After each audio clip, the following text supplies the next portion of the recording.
मेरा असर्शन है कि इस बार मेरे बोर्ड्स में 95% से ऊपर आएंगे और इसका रीजन है कि मैं मैनेट ब्रेन से पढ़ाई करता हूं। स्वागत है आपका मैनेट ब्रेन्स पे। मैं हूं आपका maths mentor Rahul. Good morning, good afternoon, good evening, whenever you are enjoying this session. Students, Magnet Brains एक ऐसा प्लेटफॉर्म है जो आपको किंडरगार्टन से लेकर 12th तक का सारा एजुकेशन प्रोवाइड कराता है, वो भी absolutely free of cost. Session के स्टार्टिंग में मैंने आपको असर्शन दिया और एक रीजन दिया, और ये दोनों ही स्टेटमेंट ट्रू हैं और बिल्कुल ही करेक्ट एक्सप्लेनेशन है एक दूसरे का। अब ये जो मैंने बातें कही, हम में से कुछ के सर के ऊपर जा रही होंगी, कुछ को थोड़ी थोड़ी समझ आ रही होंगी, कुछ को समझ तो आ रही है लेकिन प्रैक्टिस करनी पड़ेगी। इसीलिए मैनेट ब्रेन्स लेके आया है आपके लिए डेडिकेटेड सेशन, जहां पे हम पढ़ेंगे असर्शन रीजन के बहुत सारे क्वेश्चंस, ताकि एग्जाम में आपके ये 2 मार्क्स जो कि एमसीक्यूज में आपको आने वाले हैं, पक्का आने वाले हैं, वो कंफर्म हो जाएं कि आप उसमें से पूरे अचीव कर लेंगे। बहुत सारे क्वेश्चंस को प्रैक्टिस करेंगे, पैटर्न को समझेंगे, ट्रिक को समझेंगे, और इस टाइप के क्वेश्चंस के पीछे का जो मेथड है, जो प्रोसेस अप्लाई करना है, उसको हम इन सेशन के माध्यम से समझेंगे। असर्शन रीजन एमसीक्यूज का ये है पार्ट 1। ऐसे हम बहुत सारे सेशन लेके आएंगे ताकि आपकी परफेक्ट प्रैक्टिस हो जाए इन 2 मार्क्स के एमसीक्यूज की, क्योंकि एमसीक्यूज आने वाले 20 नंबर के हैं, वो हमें भी पता है, लेकिन उसमें से 2 मार्क्स के एक एक क्वेश्चन आएगा 1 मार्क ईच का असर्शन रीजन पैटर्न पे। तो क्यों ना इस पैटर्न को इतना अच्छा कर लें कि ये 2 मार्क्स तो हमारे पक्के हो ही जाएं, क्योंकि हम में से बहुत के यहाँ पे गलती होने के चांसेस होते हैं। चलिए शुरू करते हैं आज का सेशन। आपके लिए एक छोटी सी रिक्वेस्ट, नीचे एक देखो लाइक का बटन है प्यारा सा, उसको जरा हल्का सा दबा दो। क्या है ना, वो जब बढ़ता है ना तो वो मेरे हैप्पीनेस का रीजन हो जाता है। ठीक है, चलो असर्शन रीजन का पहले एक काम करते हैं, थोड़ा समझते हैं ये है क्या, टेक्निक क्या है, मेथड क्या है। तो कुल मिला के जो आपको पैटर्न दिया गया है असर्शन रीजन का, वो यहां पे लिखा हुआ है आपके सामने। ये इकलौता पैटर्न नहीं है, इसके अलावा और भी पैटर्न होते हैं असर्शन रीजन के, और पैटर्न इस तरीके से होते हैं कि जो ऑप्शंस हैं उनमें थोड़ी सी फर्क आ जाती है। ठीक है, तो यहां पे देखो सबसे पहले क्या बात हो रही है, असर्शन रीजन के जो क्वेश्चंस होते हैं, जरा उसके पीछे का मेथड समझते हैं। यहां पे आपको 2 स्टेटमेंट दिए जाते हैं।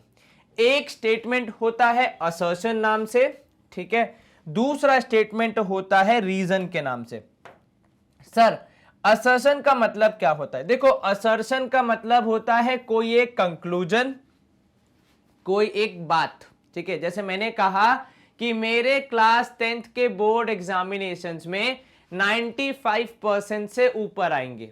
ठीक है, ये मेरा असर्शन है, ये मेरा कंक्लूजन है, ये बात मैंने अपनी रखी है। ठीक है, जैसे हम कहते हैं कि भारत एक महान देश है। ठीक है, ये हमने भारत के बारे में कोई टिप्पणी की। जैसे हमने कहा कि 36 और 24 का HCF हो जाएगा 12, ये हमने एक बात कही। ठीक है, उसके अलावा फॉर एग्जांपल अगर मैं आपको मैथमेटिक्स एग्जांपल दूं, तो मतलब किसी भी एक डेक ऑफ कार्ड्स में से रेड क्वीन के आने की प्रोबेबिलिटी 2/52 है, ये मैंने एक और बात कही। एक कंक्लूजन दिया, एक बात कही जिसके बारे में हम सोच सकते हैं, जिसके बारे में जिसको हम इवैल्यूएट कर सकते हैं। ठीक है, अब जो बात मैंने कही या तो वो सही हो सकती है या तो वो गलत हो सकती है। तो हम क्या करते हैं, सबसे पहले हमारे असर्शन वाले स्टेटमेंट को अच्छे से पढ़ते हैं, उसको अपने दिमाग में इवैल्यूएट करते हैं, उसके बाद बताते हैं कि भैया ये असर्शन सही है या फिर गलत है। ठीक है, ये क्लियर हुआ। तो ये हमारा पहला काम होता है कि असर्शन में दिए गए स्टेटमेंट को अच्छे से पढ़ना है, समझना है, मैथमेटिकल लॉजिक लगाना है, और उसके बाद उसका हमें ये निष्कर्ष निकालना है कि दिया गया स्टेटमेंट ट्रू है या फॉल्स है। ठीक है, ये समझ में आ गया आपको? ठीक है, अब इसके बाद आता है रीजन का स्टेटमेंट। ठीक है, जिसकी हेडिंग होती है रीजन, जहां पे एक दूसरा स्टेटमेंट होता है। ठीक है, अब हम क्या करते हैं, अब हम रीजन को चेक करते हैं। ठीक है, अब रीजन को हम चेक करते हैं कैसे, तो हम रीजन को पढ़ते हैं, उसके बाद फिर हम निष्कर्ष निकालते हैं कि जो दिया गया स्टेटमेंट है रीजन के रूप में, क्या वो सही है या फिर गलत है। उदाहरण के तौर पे मैंने कहा कि भैया, जैसे मैंने कहा था, मेरा असर्शन था कि मेरे क्लास 10th बोर्ड्स में 95% से ऊपर रीजन आएंगे। अब रीजन में मैंने लिख दिया मैं मैग्नेट ब्रेन से पढ़ाई करता हूं। ठीक है, ये रीजन हो गया। अब इन दोनों को अगर आप देखें तो पहले मैं अगर रीजन की बात करूं तो रीजन में मैंने क्या कहा, मैं मैग्नेट ब्रेन से पढ़ाई करता हूं। ठीक है, अब जैसे ही मैंने कहा मैं मैनेज ब्रेन से पढ़ाई करता हूं तो इसका कुछ प्रूफ होना चाहिए, तो आपने मुझसे मेरा फोन मांगा। मेरे फोन में मैनेज ब्रेन्स की ऐप थी, उसमें बहुत सारे वीडियो मैंने देख रखे थे। मेरे यूट्यूब पे जाके आपने चेक किया तो भैया मैंने मैनेज ब्रेन्स को फॉलो कर रहा था, सब्सक्राइब किया हुआ था। उसके बाद मैनेज ब्रेन्स की वेबसाइट से मैंने नोट भी खरीदे हुए थे। तो ये सारी चीजें ये प्रमाणित करती हैं कि मैं मैनेज ब्रेन से पढ़ाई करता हूं। ठीक है, अब तो हमारा रीजन भी ट्रू हो गया है ना। अब हमें यह देखना है कि 95% जो 10वीं में आएंगे क्या उसमें मैनेज ब्रेन सहायता करेगा। यदि हाँ, क्या विद्यार्थी मैनेज ब्रेन से पढ़ रहा है, हाँ, तो इसका मतलब दोनों के बीच में कनेक्शन है और वो कनेक्शन सही है। ठीक है, तो यहीं पे हमारे ऑप्शंस फिर पिक्चर में आते हैं कि देखो ऑप्शन ए कह रहा है कि दोनों स्टेटमेंट ट्रू है, सही है, और रीजन असर्शन का करेक्ट एक्सप्लेनेशन है। तो अगर मैं दोनों स्टेटमेंट को साथ में जोड़ूं तो क्योंकि वो मैग्नेट ब्रेन से पढ़ाई कर रहा है इसलिए उसके 10th बोर्ड्स में 95% से ऊपर आना तय है। ठीक है, मतलब मैं अपनी तारीफ नहीं कर रहा हूं अपने मुंह से, बेसिकली कहने का मतलब यह है कि अगर आप कोई भी चीज एग्जांपल ले ले, फॉर एग्जांपल अगर मैं कहूं कि भैया HCF ऑफ 24 एंड 36 इज 12, ठीक है, फिर उसके बाद मैंने बोला कि using prime factorisation we can calculate HCF of 2 numbers. ठीक है, तो अब देखो यहां पे दोनों चीजों में सिंक बैठ गया। HCF निकालते कैसे हैं वो बता दिया हमने, और 2 नंबर्स का HCF क्या होगा वो भी हमने बता दिया, तो कनेक्शन बन गया। जैसे मैंने कहा था कि भारत एक महान देश है, अब इसका रीजन में क्या दूंगा, क्योंकि भैया मैंने बोला इसलिए महान देश है, नहीं, तो हम रीजन में क्या बोल सकते हैं, हम रीजन में बोल सकते हैं कि भारत अपने पड़ोसी मुल्कों की सहायता करता है। कोविड के समय में भी भारत ने अपने दुनिया के कितने सारे मुल्कों को वैक्सीन मुहैया कराई, सामान मुहैया कराया फ्री ऑफ कॉस्ट या फिर बहुत कम दामों पे, तो इसीलिए हम कहते हैं कि भारत एक महान देश है कि नहीं। और हमारे यहाँ लोग इतने प्यार मोहब्बत से रहते हैं, इतने सारे अलग अलग क्रीड कास्ट जेंडर के लोग रहते हैं, फिर भी एकदम बढ़िया प्यार मोहब्बत से रहते हैं, इसलिए हम एक महान देश है। तो ये रीजंस की वजह से मेरा कंक्लूजन था कि भारत एक महान देश है। अब मैं अगर कह दूं कि भैया हम लोग दुनिया की सबसे पुरानी सिविलाइजेशन है, इसकी वजह से हम महान थोड़ी हैं। हम महान क्यों हैं, क्योंकि हम लोग का व्यवहार ऐसा है, तो इसलिए यहां पे आपको रीजन पकड़ में आना चाहिए। तो रीजन और दोनों के बीच में कनेक्शन होना चाहिए। अगर दोनों के बीच में कनेक्शन नहीं होगा तो आप ऑप्शन बी मार्क करते हो, भले ही दोनों सही होंगे। ठीक है, ऑप्शन सी और डी तब यूज किया जाता है जब दोनों में से कोई एक स्टेटमेंट ट्रू या फॉल्स की कैटेगरी में आ जाए, कि दोनों में से कोई एक स्टेटमेंट फॉल्स है। अगर रीजन फॉल्स हो जाए तो ऑप्शन सी मार्क करते हैं, अगर असर्शन फॉल्स हो जाए तो रीजन डी मार्क करते हैं, ऑप्शन डी। ठीक है, थोड़ा थोड़ा मोटा माटी आपको आइडिया हो गया। पहला प्रोसेस क्या है, हमें सबसे इंपॉर्टेंट कि दोनों स्टेटमेंट को इंडिविजुअली अलग अलग पढ़ना है, समझना है, उन्हें ट्रू या फॉल्स है ये जज करना है, उसके बाद ऑप्शंस की ओर आना है। डायरेक्टली कभी मत कूदो ऑप्शंस की ओर। ठीक है, चलिए यहां पे हम शुरू कर रहे हैं हमारी प्रैक्टिस। पहला क्वेश्चन आ गया हमारे समक्ष, ये है सर्कल्स चैप्टर से। अब देखो असर्शन क्या कह रहा है, एकदम ध्यान से पढ़ना। पहला स्टेटमेंट है the length of the tangent will be 7 centimetre in a circle with a radius 3 centimetre and a points distance from the centre of the circle is 5 centimetre. अब मैं पहले इस पूरे स्टेटमेंट को पढ़ के इसका डायग्राम बना के कैलकुलेट करके बताऊंगा कि ये सही है या फिर गलत है, उसके बाद मैं आगे बढ़ूंगा। ठीक है, अब यहां देखो length of tangent will be 7 centimetre, tangent की लेंथ 7 सेंटीमीटर होगी यदि रेडियस इस 3 सेंटीमीटर। तो पहली बात तो एक सर्कल चाहिए मुझे, ठीक है, जिसका रेडियस होगा कितना, रेडियस होगा 3 सेंटीमीटर। ठीक है, और कह रहा है and a points distance from the centre of the circle is 5 centimetre. एक पॉइंट है जो कि सेंटर से 5 सेंटीमीटर की दूरी पे है। अब ये कह रहे हैं कि इस पॉइंट से आने वाली टैंजेंट, इस पॉइंट से आने वाली टैंजेंट की लंबाई कितनी होगी। सर ये कह रहे हैं कि इस पॉइंट से आने वाली टैंजेंट की लंबाई होगी 7 सेंटीमीटर। तो पहली बात तो मुझे यही जज करना है कि ये जो स्टेटमेंट इन्होंने कहा है ये कितना सटीक है, गिवन द फैक्ट दैट मुझे ये अच्छे से पता है कि इनके बीच का एंगल कितना होता है, 90 डिग्री। अब यदि मैंने कक्षा 8वीं में अच्छे से पढ़ा है कौन सा chapter, square and square roots का चैप्टर, तो मुझे ये पता होगा कि इसकी लंबाई होगी 4। क्यों भैया, क्योंकि यहां 3 4 5 का पाइथागोरियन ट्रिपलेट बन जाएगा जिसकी वजह से आपका जवाब आएगा 3, 4 एंड 5। तो अब अगर मैं मैथमेटिकली कैलकुलेट भी करूं, अगर मुझे ये नहीं भी पता है ट्रिपलेट और इसको मैं x मान लूं, तो ये होगा भैया 3 square plus x square is equal to 5 square. ठीक है, अब x square would be equal to 5 square minus 3 square. X square की वैल्यू आएगी 16, क्योंकि 5 का स्क्वायर 25, 3 का स्क्वायर 9, तो 25 माइनस 9 होगा। चलिए वो भी लिख देते हैं। अब माइनस करने पे आपको कितना मिलेगा, माइनस करने पे हमें मिलेगा 16, तो x की वैल्यू आएगी 4, जो कि मैं आपसे पहले ही कह रहा था। ठीक है, तो यहां पे टैंजेंट की लेंथ आ रही है 4, पर हमारे असर्शन में दिया है कि length of tangent would be 7। तो क्या हम सही हैं? नहीं सर, ये स्टेटमेंट तो फॉल्स हो गया। Very good. अब जैसे ये स्टेटमेंट फॉल्स हो गया, मेरा पहला स्टेटमेंट ही फॉल्स हो गया, मेरे को आगे बढ़ने की जरूरत ही नहीं है। यहीं पे हमारा ऑप्शन डी मार्क हो जाएगा, जो कहता है कि assertion is false but reason is true.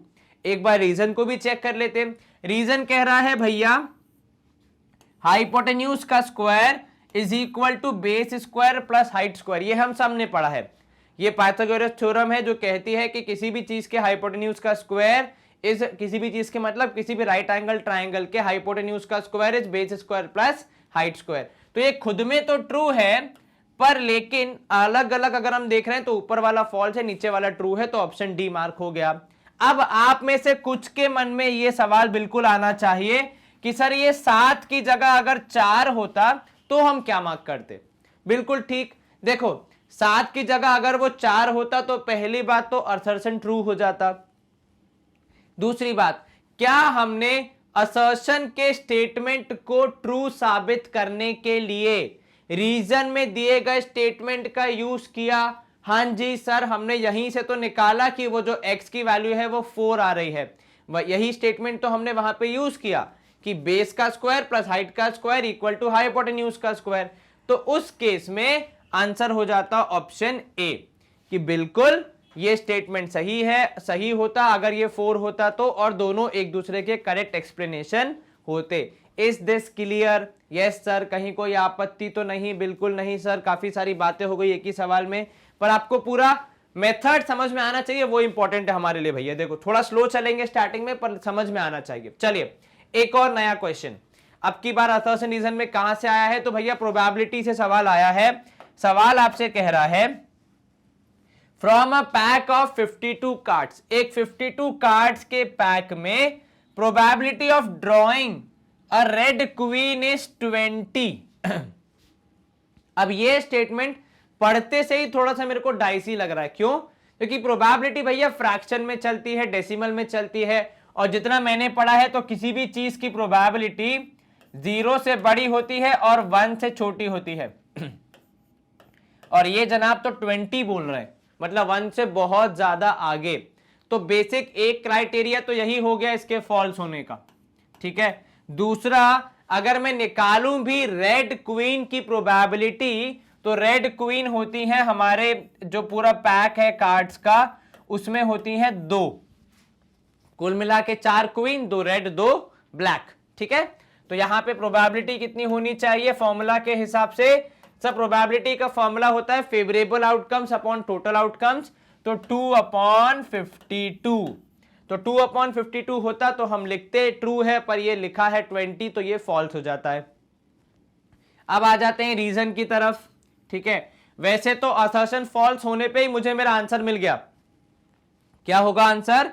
Answer होगा ऑप्शन डी एक बार फिर से, क्योंकि असर्शन यहां पे फॉल्स है और रीजन ट्रू है। ठीक है, अब यहां देखो, probability of occurring of an event PA is favourable upon total. अब यहां पे देखो, क्या हमने इस प्रोबेबिलिटी को कैलकुलेट करते समय अपने मन में ये सोचा कि प्रोबेबिलिटी का फॉर्मूला होता है फेवरेबल अपॉन टोटल? जी हां सर, आपने तो वो वैल्यू लिखते समय मुख से कहा भी कि प्रोबेबिलिटी का फॉर्मूला होता है number of favourable outcome upon number of total outcomes.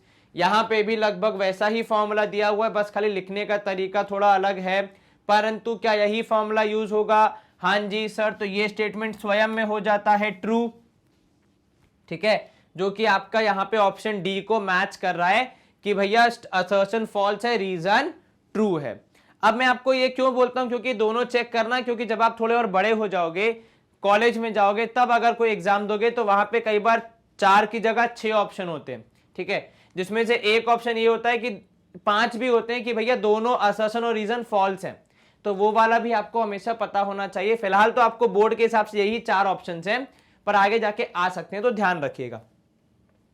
चले, अब यहां पे है तीसरा question, the simplest form of 1095 upon 1168 is 15/16। पहले तो इसको चेक करते हैं कि ये स्टेटमेंट खुद में कितना सही है कि भैया 1095 अपॉन 1168 का सिंपलेस्ट फॉर्म 15/16 होगा। अब जितना मैंने पढ़ा है गणित, ठीक है, जब भी मुझसे कोई सिंपलेस्ट फॉर्म निकालने को बोलता है तो उसके 2 तरीके।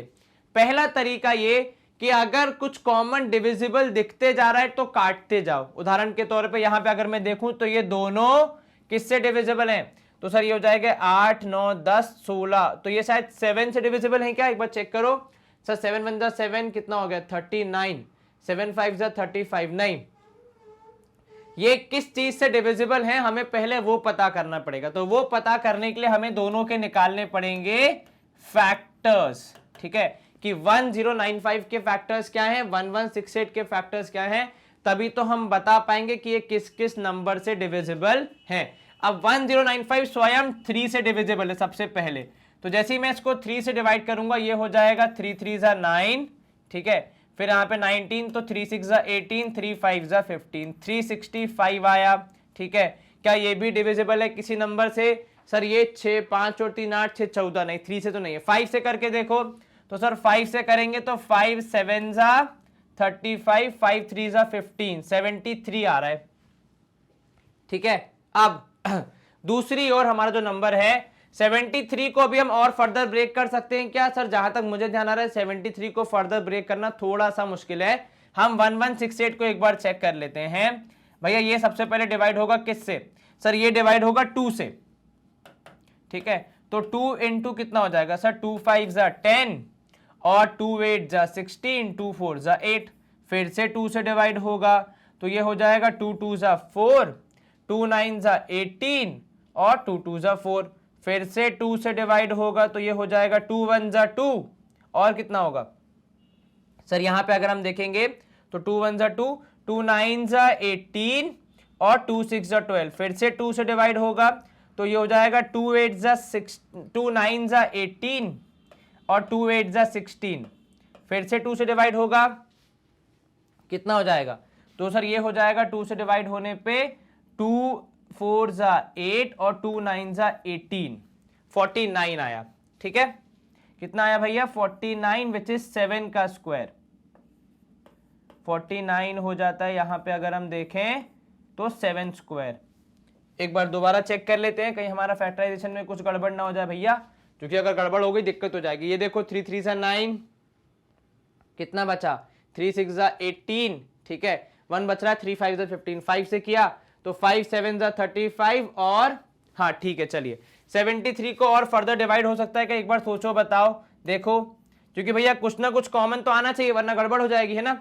2 5 जा 10, 2 8 जा 16, 2 4 जा 12, बिल्कुल ठीक है, 2 2 जा 4, माफ कीजिए एक मिनट दोबारा चेक करो, 2 5 जा 10, 2 8 जा 16, 2 4 जा 8, फिर से 2 से गया तो 2 2 जा 4, 2 9 जा 18, 2 2 जा 4, फिर 2 से किया हमने तो ये हो जाएगा 2 1 जा 2, हाँ यहां देखो मैंने कहा था ना कुछ गड़बड़ है यार, 2 1 जा 2, 2 4 जा 8, 2 6 जा 12, फिर 2 से करेंगे तो 2 7 जा 14 और 2 3 जा 6। अब जब आपने फैक्टर्स निकाले तो 73 दोनों में कॉमन है, ठीक है, तो इसके हिसाब से हम इनको 73 से जब कैंसिल करेंगे तो ये हो जाएगा 15 जा और 16 जा, कैंसिल किससे हुए 73 से हुए।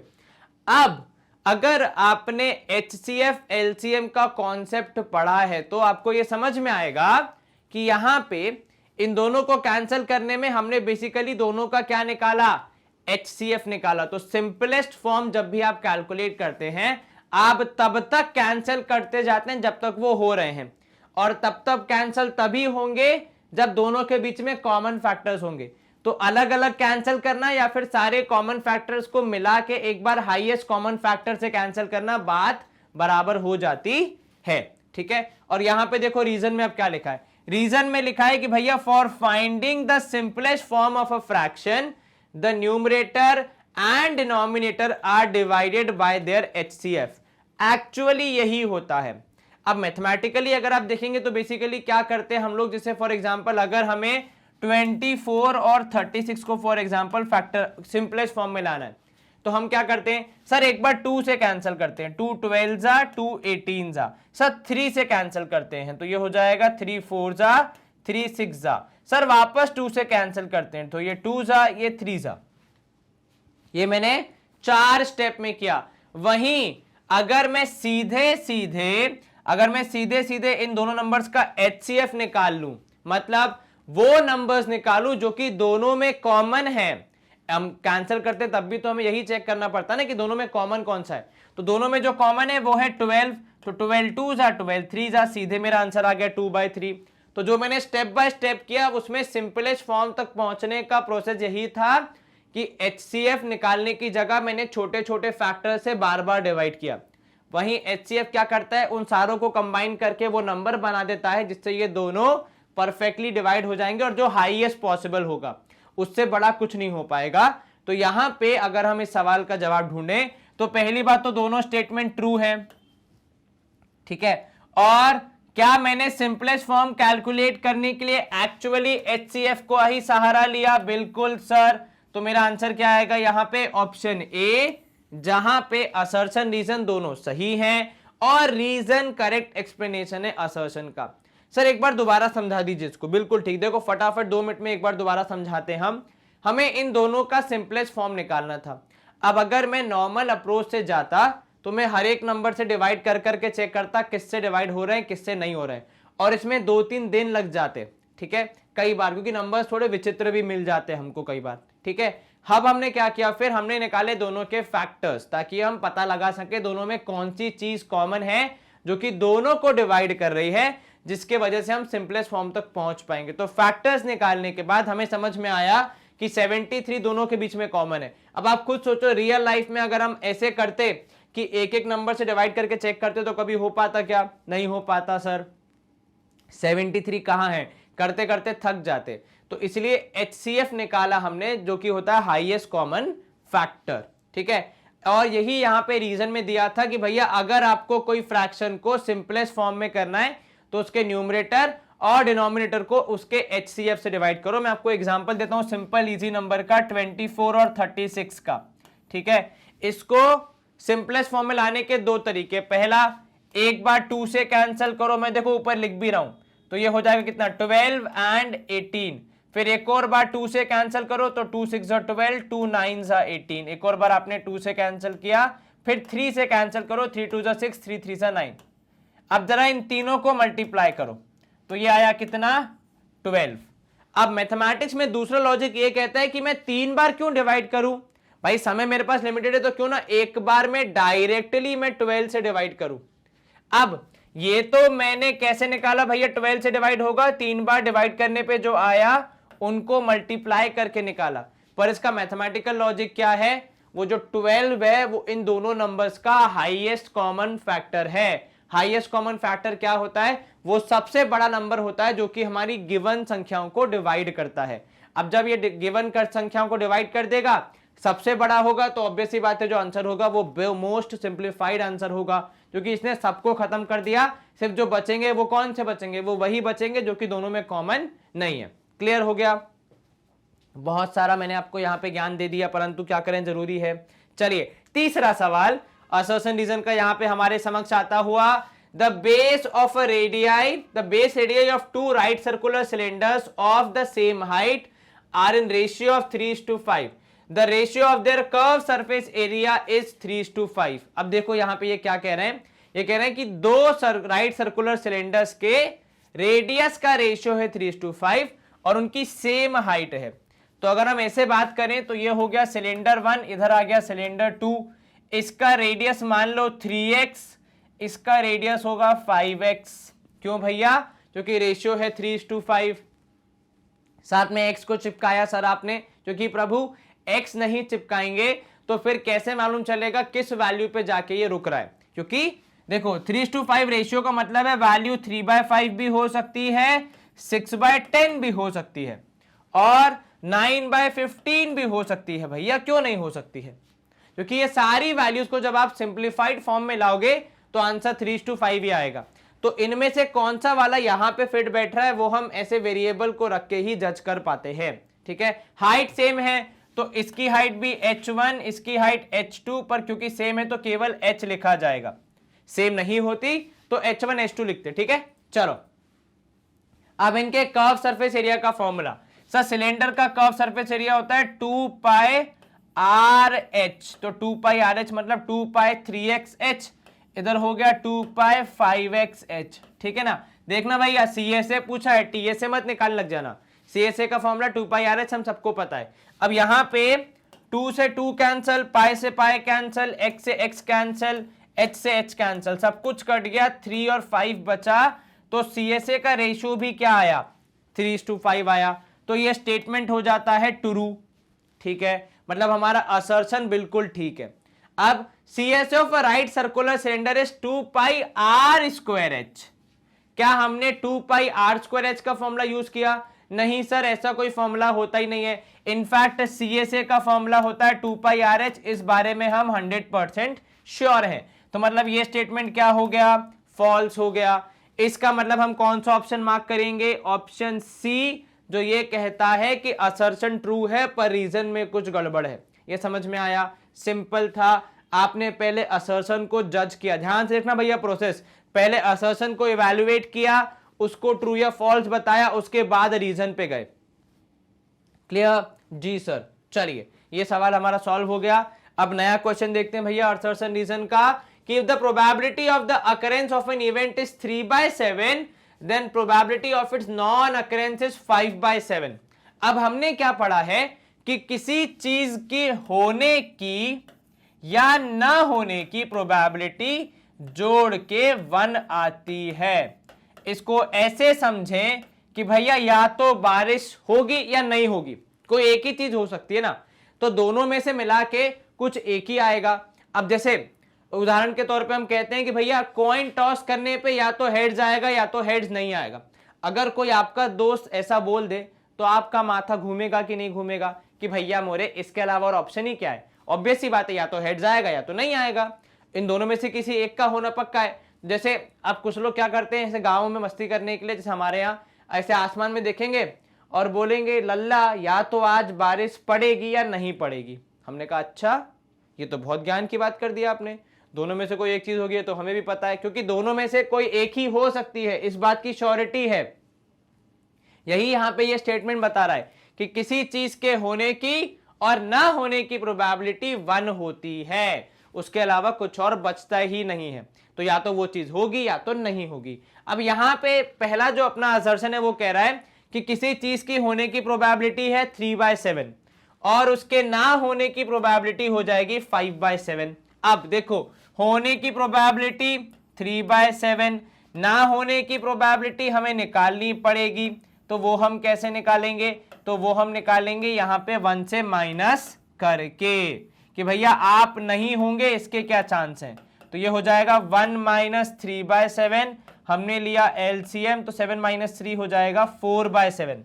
जबकि हमारा आंसर क्या आ रहा है सर? इनके हिसाब से आ रहा है 5/7, जो कि गलत है। तो यहां पे असर्शन क्या हो जाता है? फॉल्स हो जाता है। अब आ जाओ यहां पे रीजन पे। P of A plus P of A bar, जिसको हम नॉट A भी बोलते हैं, is equal to A when PA is a complement of PA, P' is a complement of PA। Sir ये कॉम्प्लीमेंट शब्द क्या नया आ गया है? देखो नया नहीं है, बहुत पुराना शब्द है। कॉम्प्लीमेंट शब्द यहां पे यूज हो रहा है ये बताने के लिए कि या तो ये होगा या इसका रिवर्स होगा।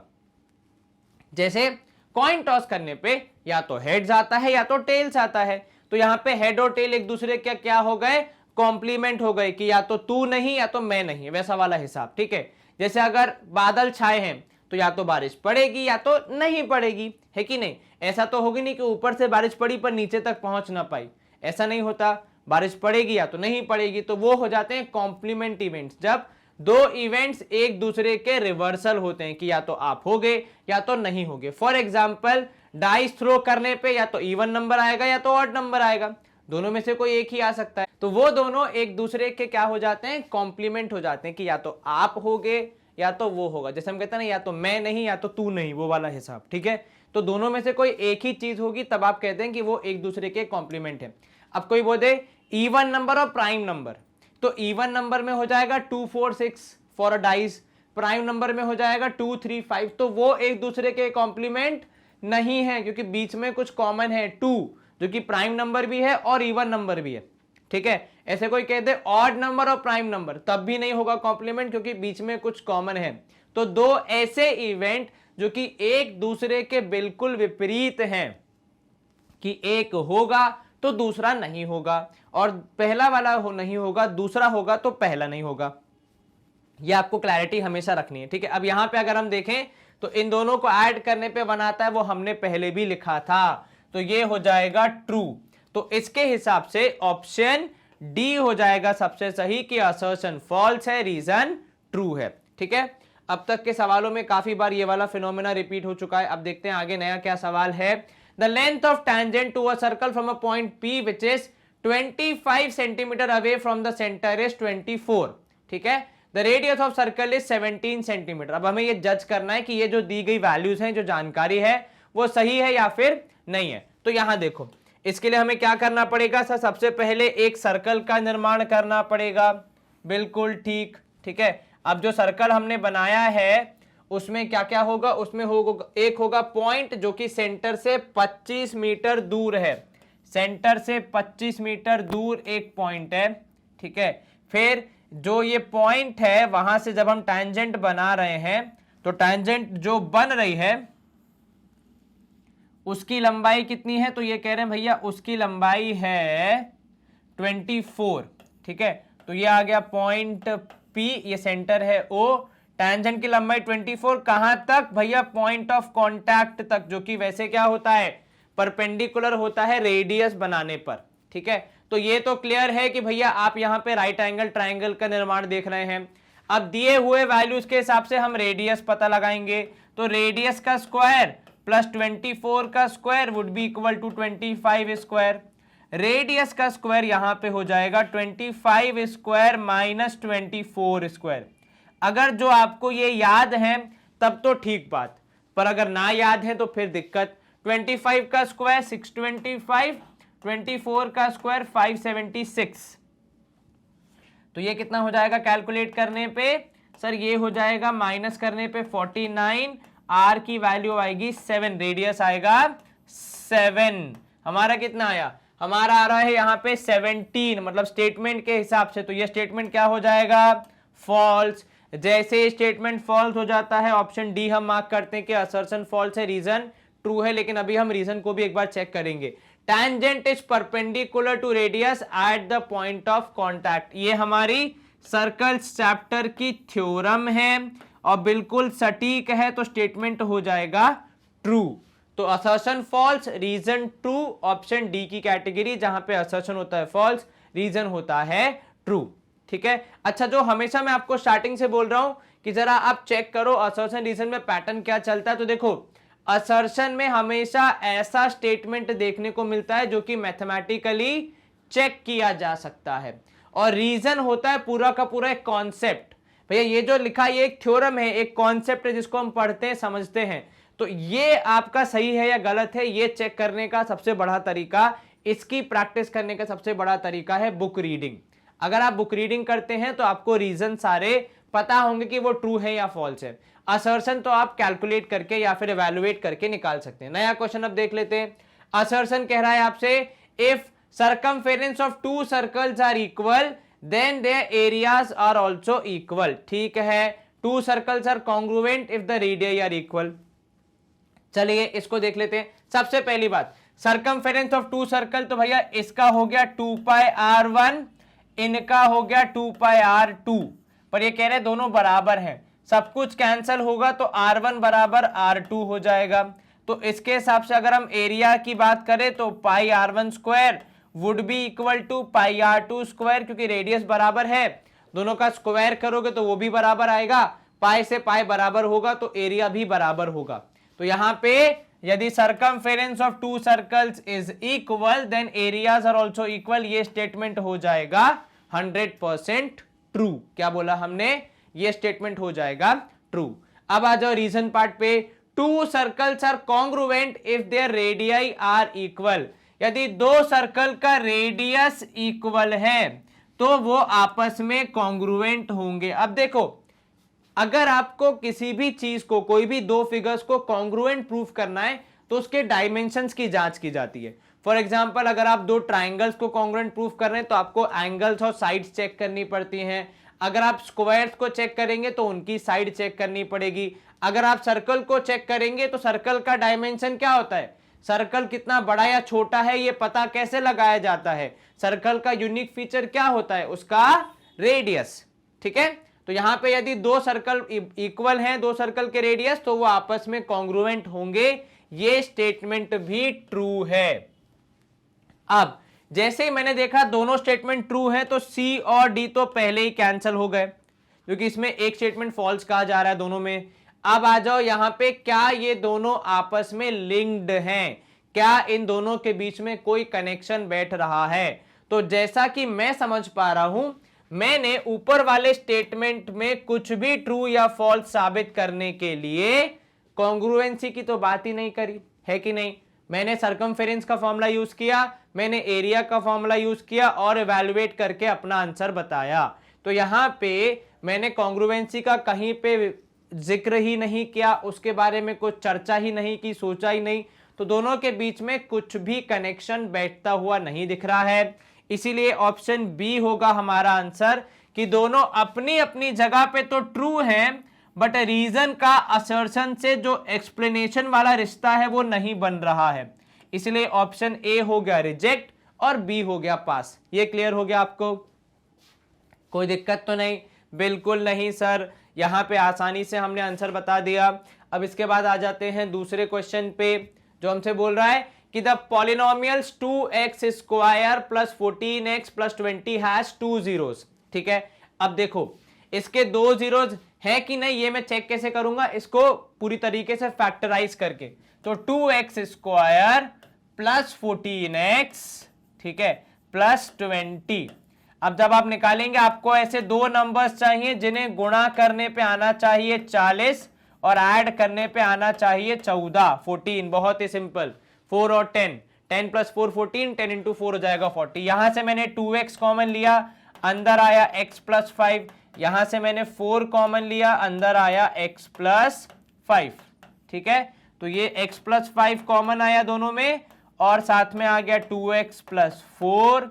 अब इनको इवैल्यूएट करेंगे तो x की वैल्यू या तो -5 या फिर -4/2 which is also equal to -2। ठीक है, तो आपके दो जीरोस जो यहां पे मुझे मिले वो है -2 और कितना, -5।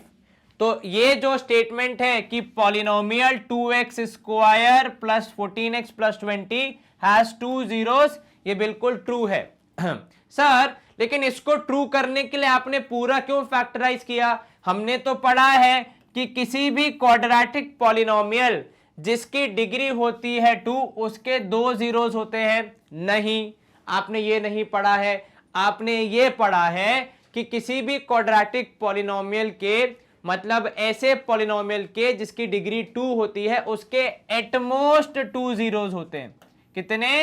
At most 2 zeros. ठीक है, मतलब हद से हद 2 हो सकते हैं, 2 से कम भी हो सकते हैं, 1 जीरो वाले भी होते हैं और एक भी जीरो नहीं होगा, ऐसे पॉलिनोमियल भी होते हैं संसार में। ठीक है, इनके बारे में हम कभी बाद में चर्चा करेंगे, पर हद से हद 2 होते हैं, एट मोस्ट होते हैं, ना कि एग्जैक्टली 2। तो इसके 2 है या नहीं वो मुझे जांच करके ही पता लगाना पड़ेगा। ठीक है, ये डिफरेंस आ जाता है। कॉन्सेप्ट कहता है कि एटमोस्ट 2 जीरोस होते हैं, एग्जैक्टली 2 होते हैं, ये कभी कॉन्सेप्ट में नहीं कहा है। ठीक है, इसलिए हमें निकाल के ही जज करना पड़ता है। अब आ जाओ रीजन पे। तो रीजन की कहानी कुछ ऐसी है, ये कह रहा है कि a quadratic polynomial can have 2 और मोर देन 2 जीरोस। हैं क्या भैया, भांग वांग खाए हो लिखते समय? ऐसा सोच रहे हो ना आप? नहीं, क्यों भैया? क्योंकि सर अभी आप बोल रहे हैं कि एटमोस्ट 2 जीरोस होते हैं, ये कह रहा है 2 या ज्यादा। अरे भैया 2 ही नहीं निपट पा रहे हैं, ज्यादा क्या करेंगे हम? तो एटमोस्ट 2 होते हैं किसी में, क्वाड्रेटिक में। क्यूबिक में होते हैं एटमोस्ट 3। ये हमको आपको हम एक्स्ट्रा ज्ञान दे दिए भैया, ठीक है। हद से हद 3 जीरोस का मामला बनता है, कई बार उससे कम का भी बन जाता है, तो इसलिए यहां पे आंसर क्या होगा, आंसर होगा ऑप्शन सी, कि जहां पे असर्शन तो ट्रू है बट रीजन पूर्णतः फॉल्स है, क्योंकि वो गलत लिखा है। यहां पे भी हमने असर्शन को कैलकुलेट करके एवेलुएट करके निकाला, जबकि रीजन को जज करने के लिए हमें हमारी कॉन्सेप्चुअल नॉलेज काम आई। माफ कीजिएगा, ये फॉल्स है और ये भैया ट्रू है ना, ठीक है। चलिए, तो ऑप्शन सी हमने यहां पे मार्क किया।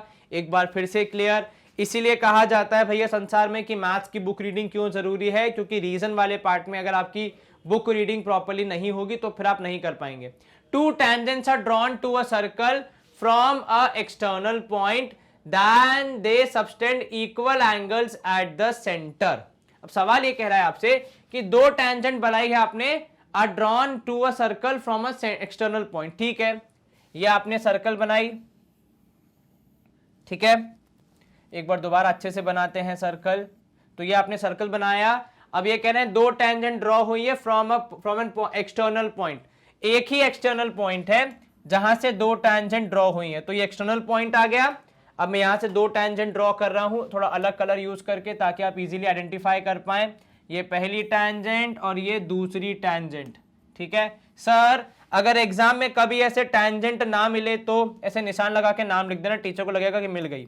ए, ये देखो बी, क्या लगेगा टीचर को कि भैया टेंजेंट मिल गई है, ठीक है। मैंने ऐसा बहुत बार किया एग्जाम में, ऑनेस्टली बता रहा हूं। ये पॉइंट है पी। चलिए, अब ये कह रहे हैं they subtend equal angles at the centre. अब सर ये equal angle at the centre कैसे बनेगा, तो देखो ये रहा आपका सेंटर, ये आपने बनाया रेडियस, ये आपने बनाया आपका एंगल, और ये बनाया रेडियस, और ये हो गया। अब ये कह रहे हैं equal angle at the centre, मतलब बेसिकली इनके हिसाब से, स्टेटमेंट के हिसाब से ये वाला एंगल, कौन सा वाला एंगल जो अभी मैंने हाईलाइट किया, ये वाला एंगल इस एंगल के बराबर होगा, यही होगा subtending equal angle at the centre, ठीक है। अब ये कैसे होगा, सर हमने जितना पढ़ा है, जो भी कॉन्सेप्ट हमें सिखाए गए हैं from the chapter of circles, दो थ्योरम की मदद से हम बोल सकते हैं कि ये दोनों ट्राइंगल्स एक दूसरे के कॉन्ग्रुएंट हैं, ठीक है। सर लेकिन आपको कैसे पता था कि यही दोनों एंगल होंगे, क्योंकि देखो क्या बोल रहा है, subtend equal angles at centre. तो मैंने टैंजेंट से सेंटर की ओर एंगल बनाने का प्रयास किया। अब टैंजेंट P से लेकर B तक है, तो एक लाइन P से आई, एक लाइन B से आई, तभी एंगल बनेगा। यही हो गई ना हमारी टैंजेंट बेसिकली, क्योंकि पूरा आपने अगर सर्कल्स पढ़ा हो अच्छे से, तो हमने टैंजेंट को हमेशा वहीं तक यूज किया है जहां तक वो सर्कल को टच हो रही है। उसके बाद वाला पार्ट कभी यूज हुआ है कि किसी भी क्वेश्चन में नहीं हुआ है। सदैव जहां तक सेंटर से पॉइंट ऑफ कांटेक्ट है वहीं तक की बात होती है, तो एंगल बनाते समय भी वहीं तक की बात होती है। अब ये दोनों ट्राइंगल्स हो जाएंगे सिमिलर, कैसे सर, ये दोनों साइड्स इक्वल क्योंकि रेडियस है, टैंजेंट टैंजेंट के बराबर, क्योंकि हमने थ्योरम में पढ़ा है कि एक्सटर्नल पॉइंट से टैंजेंट आती है तो आपस में बराबर होती है। बीच वाली साइड दोनों के लिए कॉमन है, तो ट्राइंगल्स हो जाएंगे congruent by S S S, तो वो दोनों एंगल जो है वो क्या हो जाएंगे, एक दूसरे के बराबर हो जाएंगे। तो ये स्टेटमेंट तो ट्रू वाली कैटेगरी में गिरेगा, ठीक है। अब आ जाओ दूसरे पार्ट पे, रीजन वाले पार्ट पे। रीजन कह रहा है आपसे a parallelogram circumscribing a circle is a rhombus, ठीक है। एक पैरेललोग्राम जो कि एक सर्कल को घेरे हुए है, ठीक है। तो ये रहा आपका सर्कल। अब मान लीजिए आप इसके चारों तरफ पैरेललोग्राम बना रहे हैं, कोशिश तो मैं करूंगा पर कितना अच्छा बनेगा ये तो मुझे भी नहीं पता, ठीक है। अगर मान लीजिए आपने इसके चारों तरफ एक ऐसा पैरेललोग्राम बना दिया तो वो रोम्बस बन जाएगा। अब इसके पीछे का कॉन्सेप्ट क्या है, तो देखो ये आपने क्वेश्चन के रूप में बहुत बार सॉल्व किया है कि ये वाली टैंजेंट इसके बराबर, ये वाली टैंजेंट इसके बराबर, ये वाली टैंजेंट इसके बराबर, और यहां ये वाली टैंजेंट चार साइड, चार बना दो, 1 2 3 4, ये आपस में सब बराबर हो जाते हैं। इधर वाला हिस्सा इधर वाले के, इधर वाला इधर वाले के, उधर वाला उधर वाले के, और लास्ट वाले बाकी दोनों पार्ट भी, ठीक है। और जब आप इनको ऐड करते हैं तो आपने ये सीखा हुआ है कि अपोजिट साइड्स को जोड़ने पे बाकी दोनों साइड्स के बराबर आता है। अगर मैं आपको लिख के दिखाऊं तो आपने दो तरीके से इन सवालों को सॉल्व किया। एक तरीका होता है कि आप बोलते हैं कि भैया जो वो है अपनी, क्या कहते हैं उसे अपन इंग्लिश में, एक कोई क्वाड्रिलैटरल है जिसकी चर्चा होती है यहां पे, ठीक है, कि एक क्वाड्रिलैटरल है ABCD, तो उसमें आप कहते हैं हमेशा कि AB प्लस CD, एक क्वाड्रिलैटरल है ABCD, तो आप बोलोगे AB plus CD would be equal to BC plus AD। ये आपने पढ़ा है, ठीक है, कि AB plus CD would be equal to BC plus AD।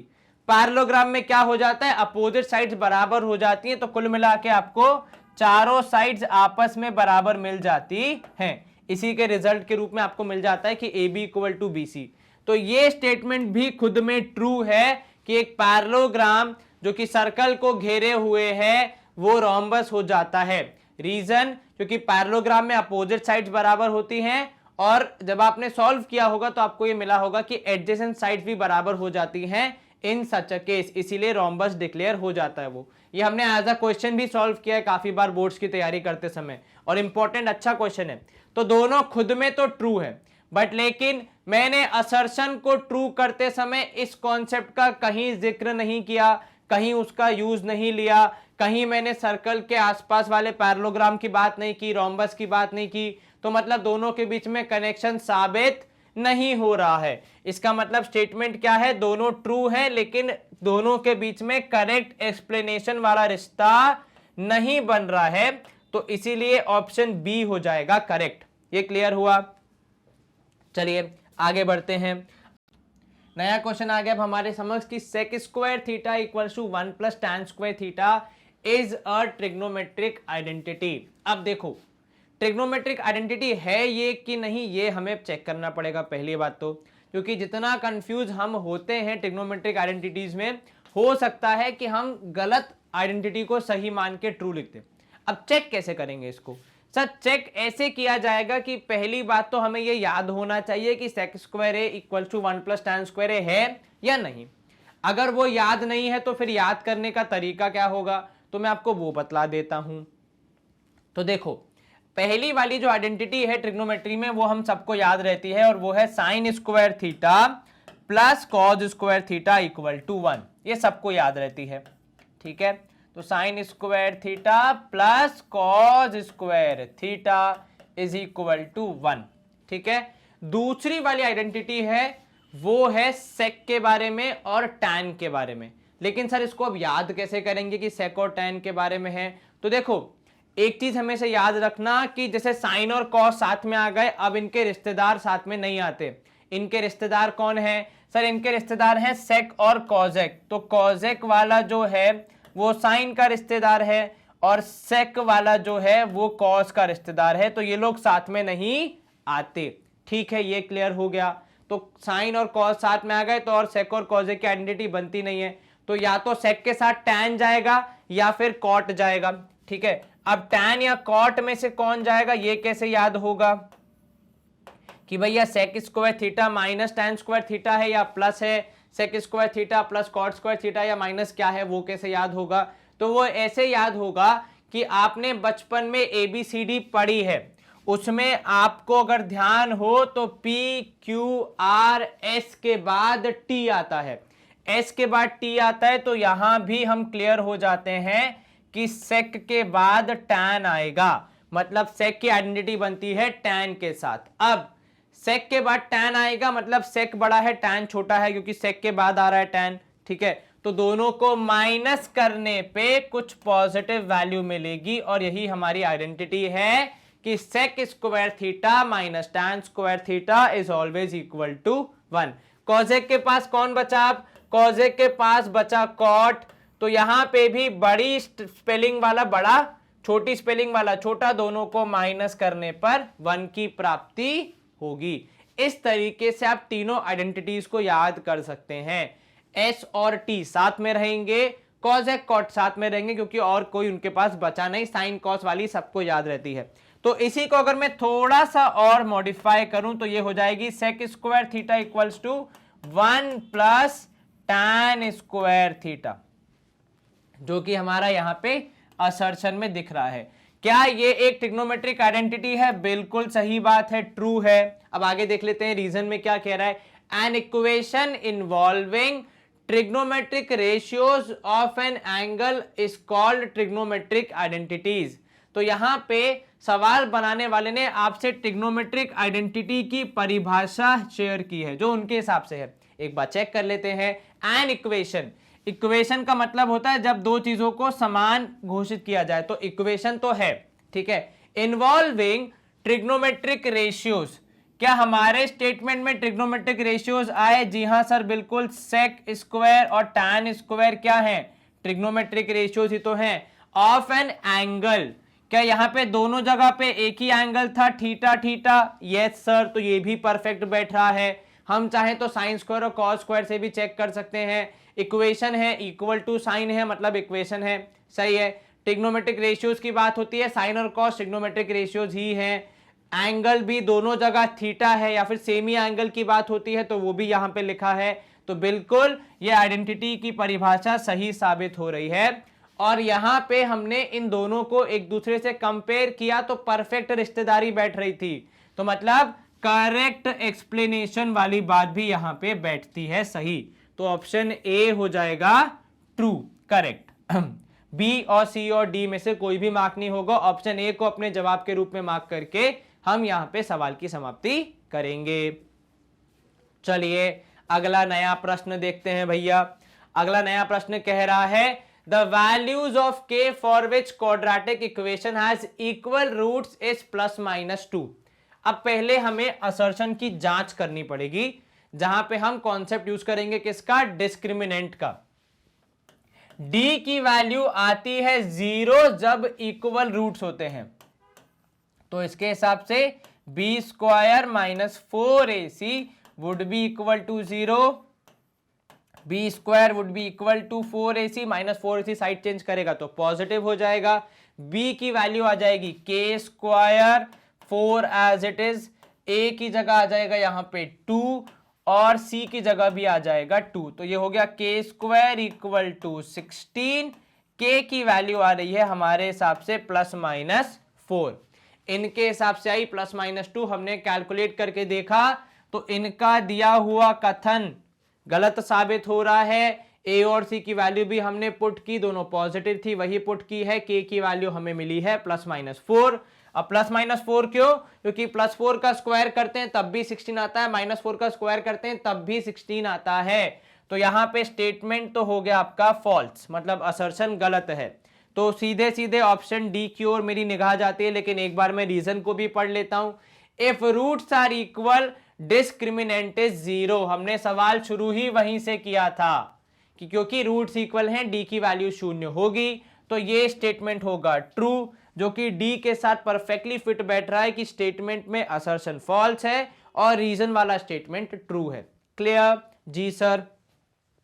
चलिए बढ़िया सवाल अगला देख लेते हैं हम लोग। यहां पे कह रहा है आपसे in the given figure if AOB is 125 degree then COD is equal to 55 degree. और रीजन अभी यहां पे अलग है, पहले हम इसकी जांच कर लेते हैं। तो देखो इसको हम प्रूफ कैसे करते हैं? तो सर इसको हम ऐसे प्रूफ करते हैं कि हम बनाते हैं यहां पे रेडियस 4 दिशाओं में, ठीक है। जहां जहां पे टैंजेंट सर्कल को टच कर रही है उन पॉइंट ऑफ कॉन्टैक्ट पे हम बनाते हैं रेडियस। उसके बाद हम ट्राइंगल्स को एक दूसरे के कॉन्ग्रुएंट प्रूफ करते हैं, ठीक है। जैसा कि यहां पे होगा ये वाला ट्राइंगल इधर वाले ट्राइंगल से कॉन्ग्रुएंट प्रूव होगा। कैसे वो भी हम आपको बता देते हैं, फटाफट हो जाएगा। देखो कॉन्ग्रुएंट प्रूफ करने के लिए 3 साइड्स की जरूरत पड़ती है या फिर एंगल्स की जरूरत पड़ती है। अब साइड्स की अगर मैं बात करूं तो एक ही सर्कल के 2 रेडियस आपस में बराबर, टैंजेंट टैंजेंट के बराबर क्योंकि बाहर से आ रही है, बीच वाली साइड दोनों के लिए कॉमन है। तो दो ट्राइंगल में 3 साइड्स आपस में करस्पॉन्डिंग 3 साइड्स के बराबर, इसका मतलब ट्राइंगल्स हो गए कॉन्ग्रुएंट। सीपीसीटी से angle 1 is equal to angle 2 example के तौर पे लिखा मैंने, ठीक है, कि एंगल 1 एंगल 2 के बराबर है, ठीक है। अब इसी प्रकार आप जब आगे बढ़ेंगे तो ये 1 बराबर 2 हो गया। नीचे वाले इन दोनों को जब प्रूफ करोगे तो आप बोलोगे कि हाँ भैया ये भी सही है, तो यहां से आपको मिलेगा 3 बराबर 4 हो गया, ठीक है। इसके बाद जब आप आगे बढ़ेंगे तब आपको मिलेगा कि यहां का 5 बराबर 6 हो गया, ठीक है। और उस तरफ ऊपर जाएंगे तो वहां से आपको मिलेगा कि ये वाला 7 बराबर 8 हो गया। ठीक है, अब यहां पे देखने वाली बात ये कि जब 1 बराबर 2 है, 3 बराबर 4 है, 5 बराबर 6 है, 7 बराबर 8 है, तो इन सबको जोड़ने पे कितना मिलेगा? इन सबको जोड़ने पे मिलेगा 360 डिग्री। तो 1 plus 2 plus 3 plus 4 plus 5 plus 6 plus 7 plus 8, ठीक है, इज इक्वल टू 360 डिग्री, क्योंकि पूरा चक्कर बन रहा है। ठीक है, अब यहां पे हम लेंगे हमारे स्टेटमेंट की हेल्प, जो कह रहा है कि आपको एंगल एओबी और सीओडी की चर्चा करनी है। तो अगर मैं ध्यान से देखूं तो एओबी ये रहा। ठीक है, एओबी आपको दिख रहा होगा, मैं अलग से थोड़ा हाईलाइट भी कर देता हूं। एओबी कहां है? ये रहा आपका एंगल एओबी। पेन की मोटाई कम हो गई भैया, थोड़े मोटे हो जाओ पेन भैया। तो ये हो गया पेन आपका, ये रहा एओबी। तो जब मैं एओबी और सीओडी की चर्चा कर रहा हूं तो मुझे ये साफ साफ दिख रहा है कि यहां पे एंगल 1 8 एंड 2 एंड किसकी 1 8 और 4 और 5 की बात होगी। ठीक है, क्योंकि 1 और 8 मिला के एओबी बना रहे हैं, 4 और 5 मिला के सीओडी बना रहे हैं। तो इसको मैं थोड़ा सा ऐसा ट्विस्ट करूंगा कि मुझे ये दोनों एंगल्स के आसपास के एंगल मिल जाएं। ठीक है, तो 1 बराबर 2 है तो मैंने इसको लिखा 1 बराबर 1, क्योंकि भैया 2 और 1 बराबर हैं तो किसी को भी लिखो।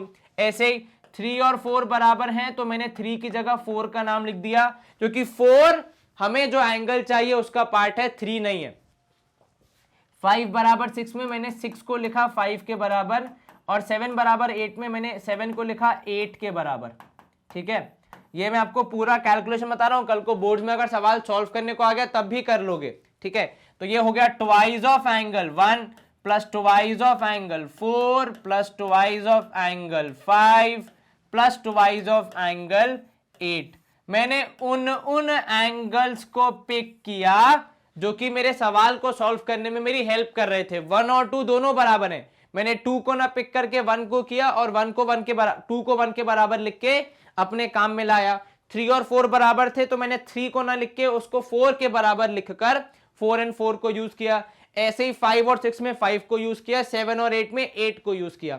इसको आप जब मैथमेटिकली कैलकुलेट करोगे तो 2 कॉमन लेने के बाद आप उसको दूसरी तरफ फेंक दोगे तो आपको मिलेगा यहां पे 180 डिग्री। 2 आपने कॉमन लिया, डिवीजन में भेजा, 360 का आधा हो गया 180। अब 1 और 8 को जोड़ेंगे तो एओबी बनेगा, और 4 और 5 को जोड़ेंगे तो सीओडी बनेगा। दोनों हो गए 180 के बराबर। इसमें से एओबी की वैल्यू 125 है, सीओडी की वैल्यू हमें पता करनी है, तो हम क्या करेंगे सर, 180 में से 125 को माइनस कर देंगे। दूध का जला छाछ भी फूक फूक कर पीता है, तो मैं यहां पे माइनस करते समय कोई रिस्क नहीं ले रहा। 10 में से 5 गया 5 माइनस, 7 में से 2 गया तो भी 5, 1 से 1 गया तो 0। 55 डिग्री आ रही है सीओडी की वैल्यू, स्टेटमेंट भी वही कह रहा है तो स्टेटमेंट हो जाता है ट्रू। ये उसका पूरा मैथमेटिकल कैलकुलेशन। ठीक है, चलिए तो यहां से हम करेंगे एक बार, क्योंकि अब अगर किसी को इसका चित्र लेना है तो एक बार देख लो। प्रूफ कैसे किया? पहले ट्राइंगल्स को कॉन्ग्रुएंट प्रूफ किया, तो 1 बराबर 2, 3 बराबर 4, 5 बराबर 6, 7 बराबर 8। फिर उसके बाद 1 2 3 4 5 6 7 8 सबको जोड़ के 360 के बराबर घोषित किया, क्योंकि पूरा सर्कल बना रहे हैं। अब 2 बराबर था 1 के तो रिप्लेस कर दिया, 3 बराबर 4 था तो रिप्लेस कर दिया, 5 बराबर 6 था तो रिप्लेस कर दिया, 7 बराबर 8 था तो रिप्लेस कर दिया। ठीक है, क्योंकि 1 4 5 और 8 मेरे सवाल के जवाब के हिस्सा हैं, एओबी का हिस्सा है और सीओडी का हिस्सा है। सॉल्व करते करते हम पहुंचे कि सीओडी की वैल्यू आ रही है 55 डिग्री। अब यहां देखो, ये स्टेटमेंट ट्रू हो गया। अब आ जाओ बी रीजन पार्ट पे। Opposite sides of a quadrilateral circumscribing a circle subtend supplementary angle at the centre. अब ये देखो, यहां पे इनका कहना है कि अपोजिट साइड्स ए बी और सी डी, ठीक है, of a quadrilateral circumscribing a circle, इस क्वाड्रिलैटरल की जो अपोजिट साइड्स हैं वो सेंटर पे क्या करती है, सप्लीमेंट्री एंगल सबटेंड करती है। तो यदि मैं सेंटर पे उनका एंगल बनाऊं तो कुछ इस प्रकार बनेगा, और इनका कहना है रीजन के हिसाब से कि इस 125 और सीओडी को जोड़ के 180 आएगा, तो this plus this equal to 180 degree. इसको आप ऐसे भी देख सकते हैं कि दिस साइड वाला और दिस साइड वाला मिला के इज ऑल्सो 180 डिग्री, ठीक है। तो ये कितना सत्य है? तो सर ये तो हमने अभी यूज किया था, हमारे प्रूविंग के हिसाब से भी AOB प्लस COD 180 आए थे, तभी माइनस करने पे COD की वैल्यू 55 मिली थी कि नहीं मिली थी? बिल्कुल मिली थी सर। तो ये स्टेटमेंट भी स्वयं में ट्रू हो जाता है और यही कॉन्सेप्ट यहाँ पे यूज हुआ। हालांकि हमने पूरा प्रूफ दिखाया पर लास्ट में एंड रिजल्ट तो हमारा यही निकला ना कि AOB प्लस COD करने पे 180 आएगा, तो इसीलिए यहां पे आंसर आएगा ऑप्शन ए। क्लियर हुआ? जी सर, ऑप्शन ए क्यों मार्क होगा? क्योंकि सर ये जो कॉन्सेप्ट लिखा है कि सप्लीमेंट्री एंगल बनाते, अब जिन लोगों को सप्लीमेंट्री याद नहीं है तो भैया सप्लीमेंट्री होता है 180 के बराबर, तो यहां पे वही तो हुआ, हमारे जो अपोजिट एंगल्स हैं क्वाड्रिलैटरल के उनको जोड़ने पे 180 आ रहा था, तभी हम COD को 55 डिक्लेयर कर पाए। तो यहां पे यही कॉन्सेप्ट यूज हुआ, इसलिए स्टेटमेंट हो जाता है परफेक्टली ट्रू। चलिए यहां पे हो जाएगी स्क्रीन क्लियर। नया सवाल है, अब क्वेश्चन हमारा आ गया यहां पे जो कह रहा है कि the HCF of two numbers is 9 and their LCM is 216। If one of the numbers is 54 then the other number is 336। अब इसको कैसे निपटाएंगे?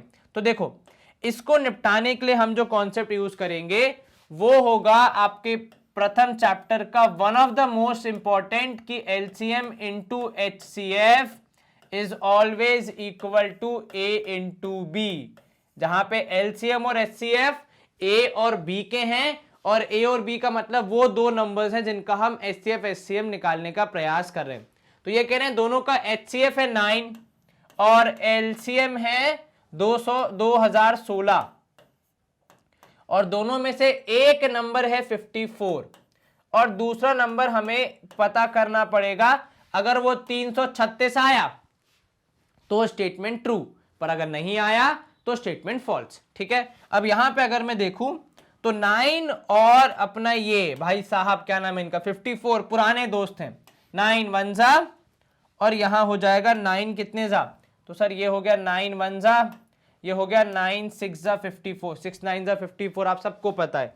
अब ये जो 6 है ये भी कैंसिल हो सकता है 2016 के साथ, तो 6 1 जा, ये हो जाएगा 6 3 जा 18 और 6 कितने जा सर 6 3 जा 18 21 बचा, तो फिर से 6 3 जा 18 एंड कितना बचा सर 18, तो अब बच गया यहाँ पे 3 36, तो 6 6 जा 36, तो 336 आ रही है बी की वैल्यू। बी क्या है? जो दूसरा नंबर है, तो अदर नंबर है 336 जैसा कि स्टेटमेंट में लिखा है वो सही है, ट्रू।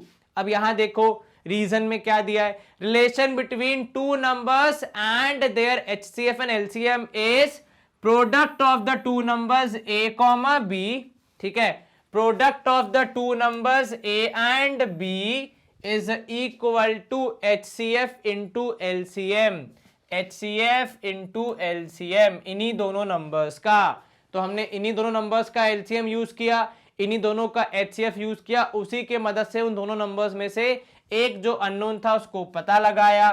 तो ये स्टेटमेंट भी स्वयं में ट्रू है और इसी का यूज करके हमने यहाँ पे अपना क्वेश्चन सॉल्व किया। तो ऑप्शन ए सबसे सही बैठ रहा है, जो कि यहाँ पे हम हाईलाइट करेंगे। Is this clear? बिल्कुल सर, कहीं कोई आपत्ति? बिल्कुल नहीं सर, आसानी से हो गया। तो यहाँ पे स्क्रीन हो जाएगी क्लियर। अब हम मूव करेंगे नेक्स्ट क्वेश्चन पे जो कह रहा है कि 27 centimetre diameter semi circle of paper is bent into a conical cup shape that is open at top, ठीक है। The cups radius is 7 centimetre. एक सेमी सर्कल है, ठीक है, जिसका डायमीटर है 28, ठीक है, इस bent to form into a conical cup. अब देखो सेमी सर्कल शेप से कप बनाना बहुत आसान हो जाता है, आप अपने घर में कभी ट्राई करिएगा। ऑब्वियसली एग्जाम के बाद ही जब भी आपको समय मिले छुट्टियों में, एक सेमी सर्कल शेप का पेज कट कीजिए, पेपर कट कीजिए और उसके सेंटर पे, उसके सेंटर पॉइंट पे ऐसे फोल्ड कीजिए जिससे कि ये दोनों एंड्स, मतलब इस तरफ वाला हिस्सा इस तरफ वाले हिस्से से मिल जाए, तो वैसे कर्व्ड शेप में मिलेगा और एक दूसरे के ऊपर चिपक जाएगा, ठीक है, समझ रहे हो। तो तब ये कैसा शेप बना लेगा? तब ये एक कोन का शेप बना लेगा, ठीक है। तो वो यहाँ पे चर्चा हो रही है कि जिसका डायमीटर है 28, तो रेडियस कितना हो जाएगा 14, ठीक है, डायमीटर है 28 तो रेडियस कितना हो जाएगा 14, is bend to form a cup conical cup shape that is open at top, ठीक है, the diameter the cups radius is 7। अब देखो ये इसको जज कैसे करेंगे, देखिए अगर आप ये कोन बनाते हैं तो ये जो 14 है ये कहां पे आएगा, देखो ये ऐसे आ जाएगा हमारे कोन के स्लैंट हाइट के रूप में, ना कि मध्य में, बल्कि कहां, यहां जहां भी आप एक दूसरे से चिपकाओगे तो ये हो जाएगा 14। और जो ये सेमी सर्कल की आउटर बाउंड्री है ये जगह ले लेगी इधर पे, जहां पे आपके कोन का सर्कुलर एंड है या सर्कुलर जो हम कह सकते हैं सरफेस है, ठीक है, वहां पे।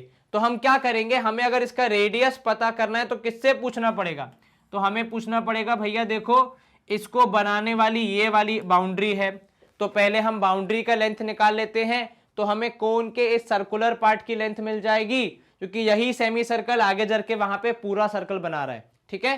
तो पहले हम इसका लेंथ निकालेंगे, देखो किसी भी सेमी सर्कल का लेंथ होता है पाई आर सरकमफेरेंस का, काहे कि पूरे सर्कल का होता है 2 पाई आर, ये है आधा सर्कल तो 2 का आधा हो जाएगा 1, तो मतलब पाई आर। ये समझ में आया, बूझे कि नहीं बूझे, बिल्कुल बूझे सर। तो पाई की वैल्यू 22/7, डायमीटर था 28, आप ले रहे हैं 14, 7 और 14 कैंसल तो 2 बचेगा, 22 2 हो जाएगा 44। तो ये जो 44 वाली जो अपनी डायमेंशन है, जो अपनी लंबाई आई है, वही कोन का रूप लेगी और कोन के नीचे वाले सर्कल हिस्से का जो होगा आपका ये आउटर बाउंड्री वो होगा 44। अब ऊपर सेमी सर्कल था तो हमने पाई आर यूज किया, नीचे अगर आप ध्यान से देखेंगे तो ये सेमी सर्कल नहीं है, ये पूरा सर्कल बना रहा है, तो सेमी सर्कल ने ही पूरे सर्कल का रूप ले लिया, तो 2 pi r would be equal to 44। ये डिफरेंस समझना, यहां पे आधा सर्कल था तो आधा सर्कमफेरेंस लिया, यहां वही आधा सर्कल पूरा हो जा रहा है तो फिर आप क्या करेंगे 2 पाई आर के बराबर लेंगे। जो पैंट आपको अब लंबाई में जो जीन्स आपको लंबाई में छोटी हो गई है, वो हो सकता है आपके सगे भाई बहन या कजिन भाई बहन को लंबाई में ज्यादा हो सकता है कि नहीं हो सकता, कि भैया उनको तो इतनी ज्यादा है कि फोल्ड करनी पड़ रही है। ऐसा कैसे हो सकता है, क्योंकि सर इसका साइज अलग है, इसका साइज अलग है, इसीलिए। अब यहां पे अगर आप देखोगे तो 2 × 22/7 इंटू आर इज 44, 22 2 होता है 44, 2 1 जा कैंसल, r/7 इक्वल टू आया 1, तो r की वैल्यू आएगी 7 के बराबर। कोई दिक्कत? बिल्कुल नहीं सर, r की वैल्यू आई 7 के बराबर, यही हमारा आंसर होगा कि रेडियस है 7 जो कि यहां पे लिखा है, तो ट्रू हो जाएगा। कोई अगर पूछे कर्व सरफेस एरिया तो वो हम निकाल लेंगे, कोई अगर पूछे स्लैंट हाइट तो जितना सेमी सर्कल का रेडियस था ना वो हमारा स्लैंट हाइट का रूप ले लेगा, जो कि हो जाएगा 14 के बराबर। इसकी बेहतर अंडरस्टैंडिंग के लिए मेरी आपसे एक निवेदन है, भले ही 5 मिनट के लिए, पर कभी भी समय निकाल के एक बार सेमी सर्कल से कोन बनाने का प्रयास जरूर करें, आपको सफलता मिलेगी, आपको समझ में आएगा कि क्यों किसी वैल्यू को 14 कहा जा रहा है, किसी को 2 पाई आर, किसको पाई आर, और क्या पीछे का लॉजिक है। वो आप जब प्रैक्टिकली करेंगे तो आपको बेहतर समझ में आएगा। अब रीजन देखो, circumference of the base of the conical cup is half circumference of arc of semi circle. अब ये स्टेटमेंट बहुत ज्यादा कंफ्यूजिंग है, अब मैं आपको बता रहा हूं क्यों। देखो, circumference of arc of semi circular sheet, पहले ये निकालो सर, क्योंकि सेमी सर्कुलर शीट के आर्क का लेंथ निकालना है तो मतलब वो हो जाएगा पूरे सर्कल का आधा हिस्सा, मतलब पाई आर। वेरी क्लियर, ठीक है। क्योंकि आपने किसका बोला, आपने आर्क या फिर हम ऐसे कहें तो सेमी सर्कुलर आर्क का पूछा, एरिया कितना होगा, तो हमने कहा पाई आर, और ये कह रहे हैं उसका भी आधा कर दो, तो भैया आर्क का हो जाएगा पाई आर, क्योंकि वो आधा सर्कल है, उसका भी हाफ कर देंगे तो पाई r/2 हो जाएगा। लेकिन हमने जब सर्कमफेरेंस निकाला तो हमने क्या किया, तो हमने सर पूरे सर्कल का एरिया आधे सर्कल के एरिया के बराबर रख दिया है ना, यही तो किया हमने। तो इसका मतलब ये जो डिवाइड बाय 2 हो रहा है वो हमारे पास तो कहीं हुआ ही नहीं, हमने तो नहीं डिवाइड किया बाय 2 से circumference of the semi circle को। तो ये कैसे कह रहे हैं कि 2 से डिवाइड करना पड़ेगा, भैया नहीं करना पड़ेगा, उसके बिना ही आंसर आ रहा है। और 2 से डिवाइड तब करना पड़ता जब हम पूरे सर्कल का एरिया लेते, क्योंकि आपने डिफाइन कर दिया कि आर्क का ही सरकमफेरेंस लेना है, तो आपने केवल पाई आर ही यूज किया और फिर उसी से आंसर निकाला। तो इसके हिसाब से ये स्टेटमेंट हो जाता है फॉल्स। फॉल्स का मतलब ऑप्शन सी, जो कहता है कि असर्शन तो बढ़िया ट्रू है पर स्टेटमेंट को थोड़ा सा और अपने ऊपर काम करना पड़ेगा, वो फॉल्स जा रही है। ये समझ में आ गया आपको? जी सर, कहीं कोई आपत्ति नहीं? सर बिल्कुल बढ़िया सवाल हो गया। चलिए स्क्रीन की सफाई भी हो गई। अगला प्रश्न हमारा क्या कह रहा है हमसे कि गुरुजी इन द ट्रायंगल एबीसी यदि AB की वैल्यू है 24, BC की वैल्यू है 10, AC की वैल्यू है 26, तो ABC एक राइट एंगल ट्रायंगल होगा। अब इसको कैसे स्टैब्लिश करेंगे? तो सर राइट एंगल ट्रायंगल होगा मतलब साइड्स के बीच में पाइथागोरस मामा का रिश्ता बना रहेगा। अर्थात ये कि इन तीनों के स्क्वायर को जब हम निकालेंगे तो किन्हीं दो के स्क्वायर को ऐड करने पे बड़ी वाली साइड के बराबर आएगा।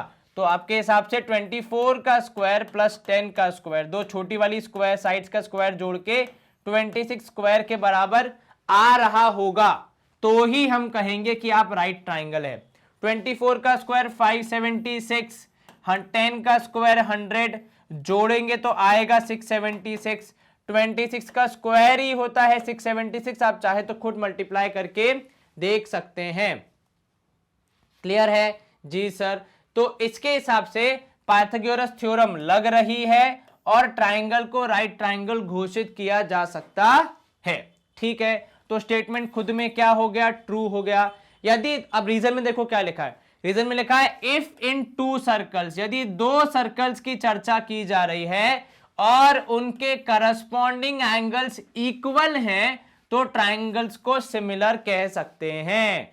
ट्राइंगल सिमिलर करने के लिए यहां पे इन्होंने एंगल एंगल एंगल रूपी जो हमारा क्राइटेरिया है उसकी चर्चा करी है, उसको बेसिकली क्या किया है? डिफाइन किया है। तो एंगल एंगल एंगल सिमिलैरिटी को डिफाइन करते हुए पूछ रहे हैं ये कि अगर करस्पॉन्डिंग एंगल्स बराबर हैं तो क्या ट्राइंगल सिमिलर होंगे या ट्राइंगल सिमिलर हो जाएंगे? तो आपका जवाब होगा जी हाँ, बिल्कुल हो जाएंगे, क्योंकि करस्पॉन्डिंग एंगल्स बराबर हैं तो जो स्ट्रक्चर है, बनावट है, वो सेम ही होगी, तो स्टेटमेंट तो ट्रू है।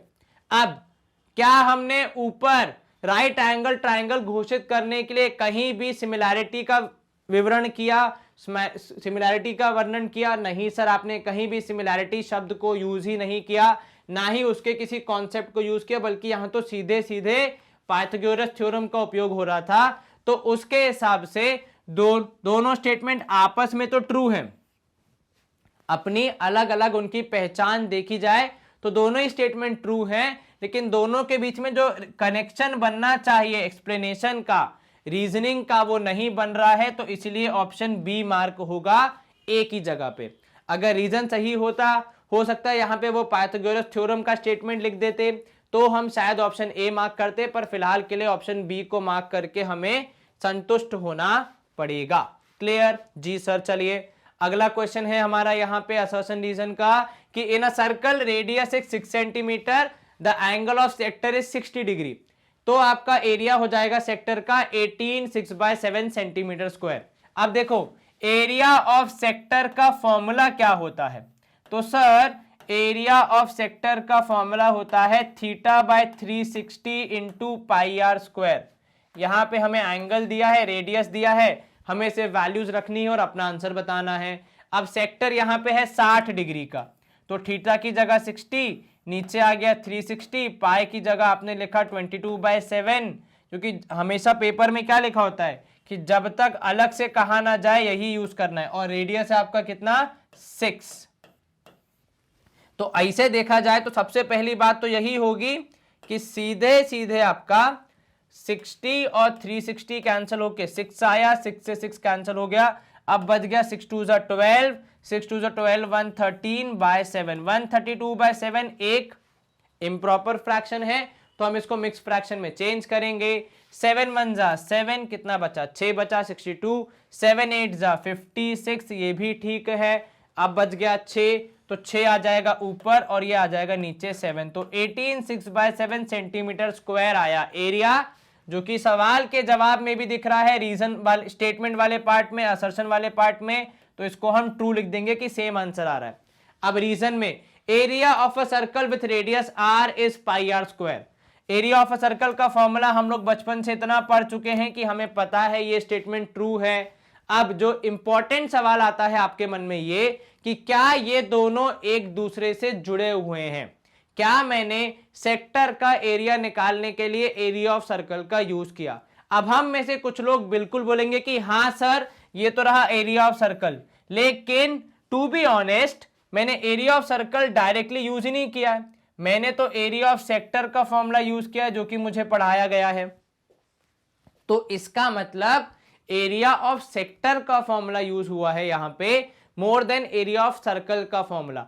तो अगर मैं ये बोल दूंगा ना कि हाँ यही इसका रीजन है तो ये इनकम्प्लीट हो जाएगा, क्योंकि किसी भी सेक्टर के बनने बिगड़ने में उसके एरिया के कैलकुलेशन में एंगल का बड़ा रोल होता है, ठीक है। लेकिन हमने यहाँ पे एंगल का विवरण ही नहीं किया हमारे रीजन में, इसीलिए इन दोनों के बीच में कनेक्शन बनना पॉसिबल नहीं है। तो करेक्ट एक्सप्लेनेशन वाला लॉजिक ना होने की वजह से हम ऑप्शन बी को मार्क करेंगे और दोनों सही होने के बावजूद ऑप्शन ए कैंसिल हो जाता है।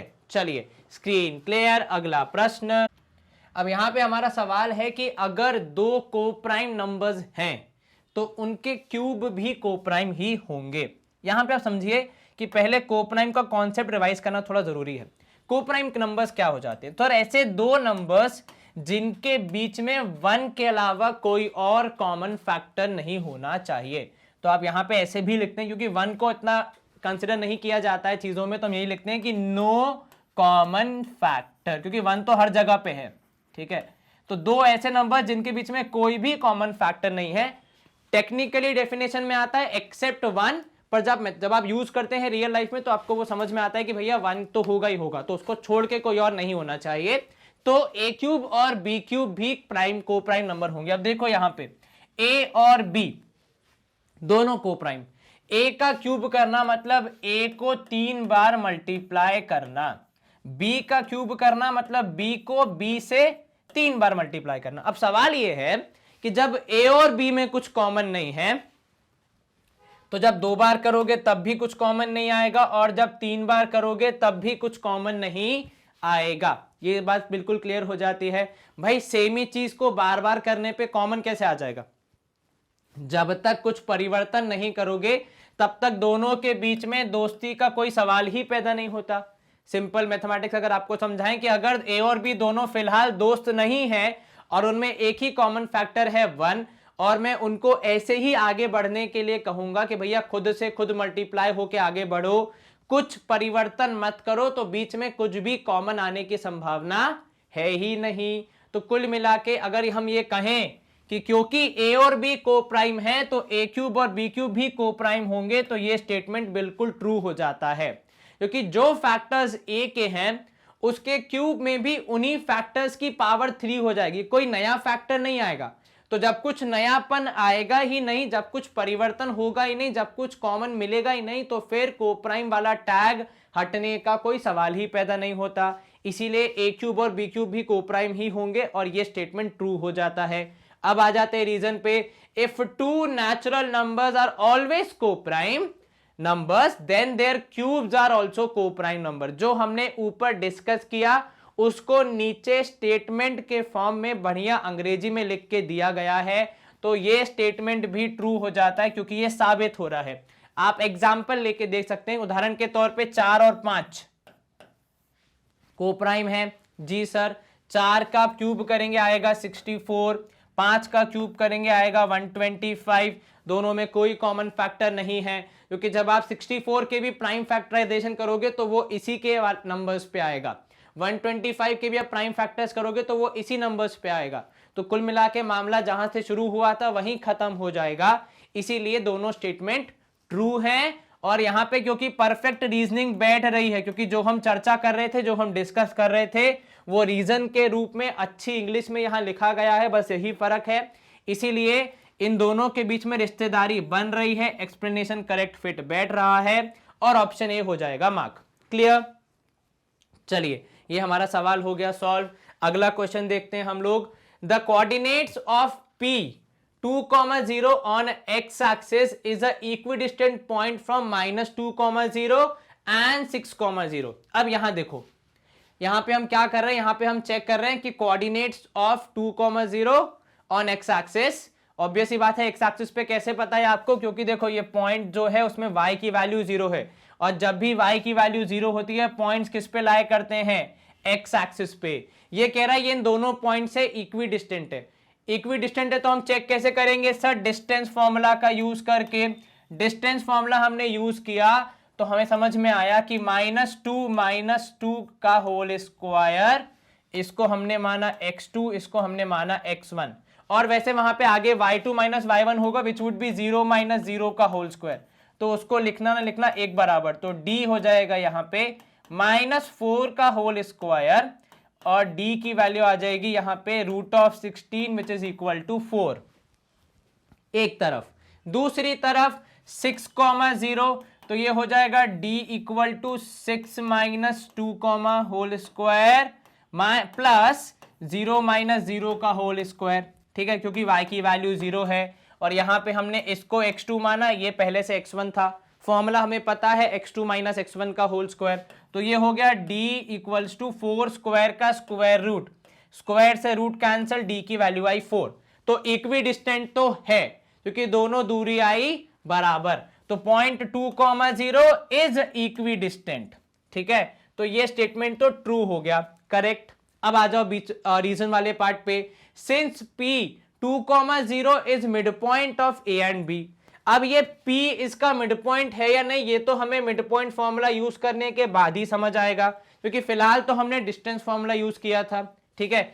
अब P जो है आपका मिड पॉइंट है, तो आप चेक कैसे करोगे, तो सर मिड पॉइंट का फॉर्मूला होता है x1 + x2 whole divide by 2, तो यहां पे x1 हो जाएगा 6, x2 हो जाएगा -2, तो 6 - 2, क्योंकि बीच में माइनस साइन था तो प्लस, लेकिन क्योंकि 2 के साथ माइनस साइन है तो वो प्लस माइनस माइनस हो गया, 6 - 2 is 4 whole divide by 2, answer is 2। y की वैल्यू 0 ही आएगी क्योंकि y के कोऑर्डिनेट्स है 0,0। तो एक्चुअली देखा जाए तो जो पॉइंट P है मिड पॉइंट तो है, ठीक है। अब यहां पे सोचने वाली बात यह है कि भैया क्या हमने इक्वी डिस्टेंट बताने के लिए मिड पॉइंट फॉर्मूला का यूज किया, नहीं सर, इक्वी डिस्टेंट बताने के लिए हमने डिस्टेंस फॉर्मूला का यूज किया, एंड मिड पॉइंट वाला कॉन्सेप्ट खुद में तो ट्रू जा रहा है बट लेकिन क्या रीजनिंग के मामले में ये ठीक हो जाएगा। अब यहां पे देखना, थोड़ा सा घुमा हुआ सवाल क्यों है ये, क्योंकि अगर आप पहले वाले स्टेटमेंट को बहुत ही अच्छे से पढ़ें तो एक बात समझना, वहां पे एक एक्स्ट्रा वर्ड लिखा हुआ है और वो वर्ड है ऑन एक्स एक्सिस, ठीक है। ये वर्ड इस सवाल को कितना वो बना देता है, कॉम्प्लेक्स बना देता है, वो इस बात से समझें कि आमतौर पे जब इक्वी डिस्टेंट पॉइंट की चर्चा की जाती है तो वो कोई फिक्स पॉइंट नहीं होता है, कोई एक फिक्स जगह पे नहीं होता है। क्यों? क्योंकि देखो अब यहां पे समझो, दोनों पॉइंट से दूरी अगर बीच में होगा तब भी इक्वी डिस्टेंट है, थोड़ा नीचे हो जाएगा पर लेकिन दोनों पॉइंट से दूरी बराबर है तब भी आप उसको इक्वी डिस्टेंट बोलेंगे। इक्वी डिस्टेंट का मतलब ये नहीं होता कि सेम लाइन में होना चाहिए, कहीं भी हो बस दूरी बराबर होनी चाहिए, चाहे वो ऊपर हो, नीचे हो, आगे हो, पीछे हो, डजंट मैटर। तो यहां पे भी जब आपने ये कह दिया कि पॉइंट P है एक्स एक्सिस पे और हमारे दोनों पॉइंट थे एक्स एक्सिस पे, तो यहां पे आपने ये जाहिर कर दिया कि ये तीनों पॉइंट एक ही लाइन पे हैं, और जब तीनों पॉइंट एक ही लाइन पे हो जाते तो मिड पॉइंट फॉर्मूला का एप्लीकेशन वैलिड हो जाता है, क्योंकि मिड पॉइंट हमेशा किस पे आता है, उसी लाइन के बीच में आता है जहां पे दोनों पॉइंट लाई कर रहे हैं। मिड पॉइंट कभी लाइन से बाहर नहीं जाता, ये आपको अच्छे से पता है। तो ये लिखना कि coordinates of P on X axis, basically हमें यही दर्शाना चाह रहे हैं वो लोग कि ये तीनों पॉइंट एक ही लाइन पे लाई कर रहे हैं।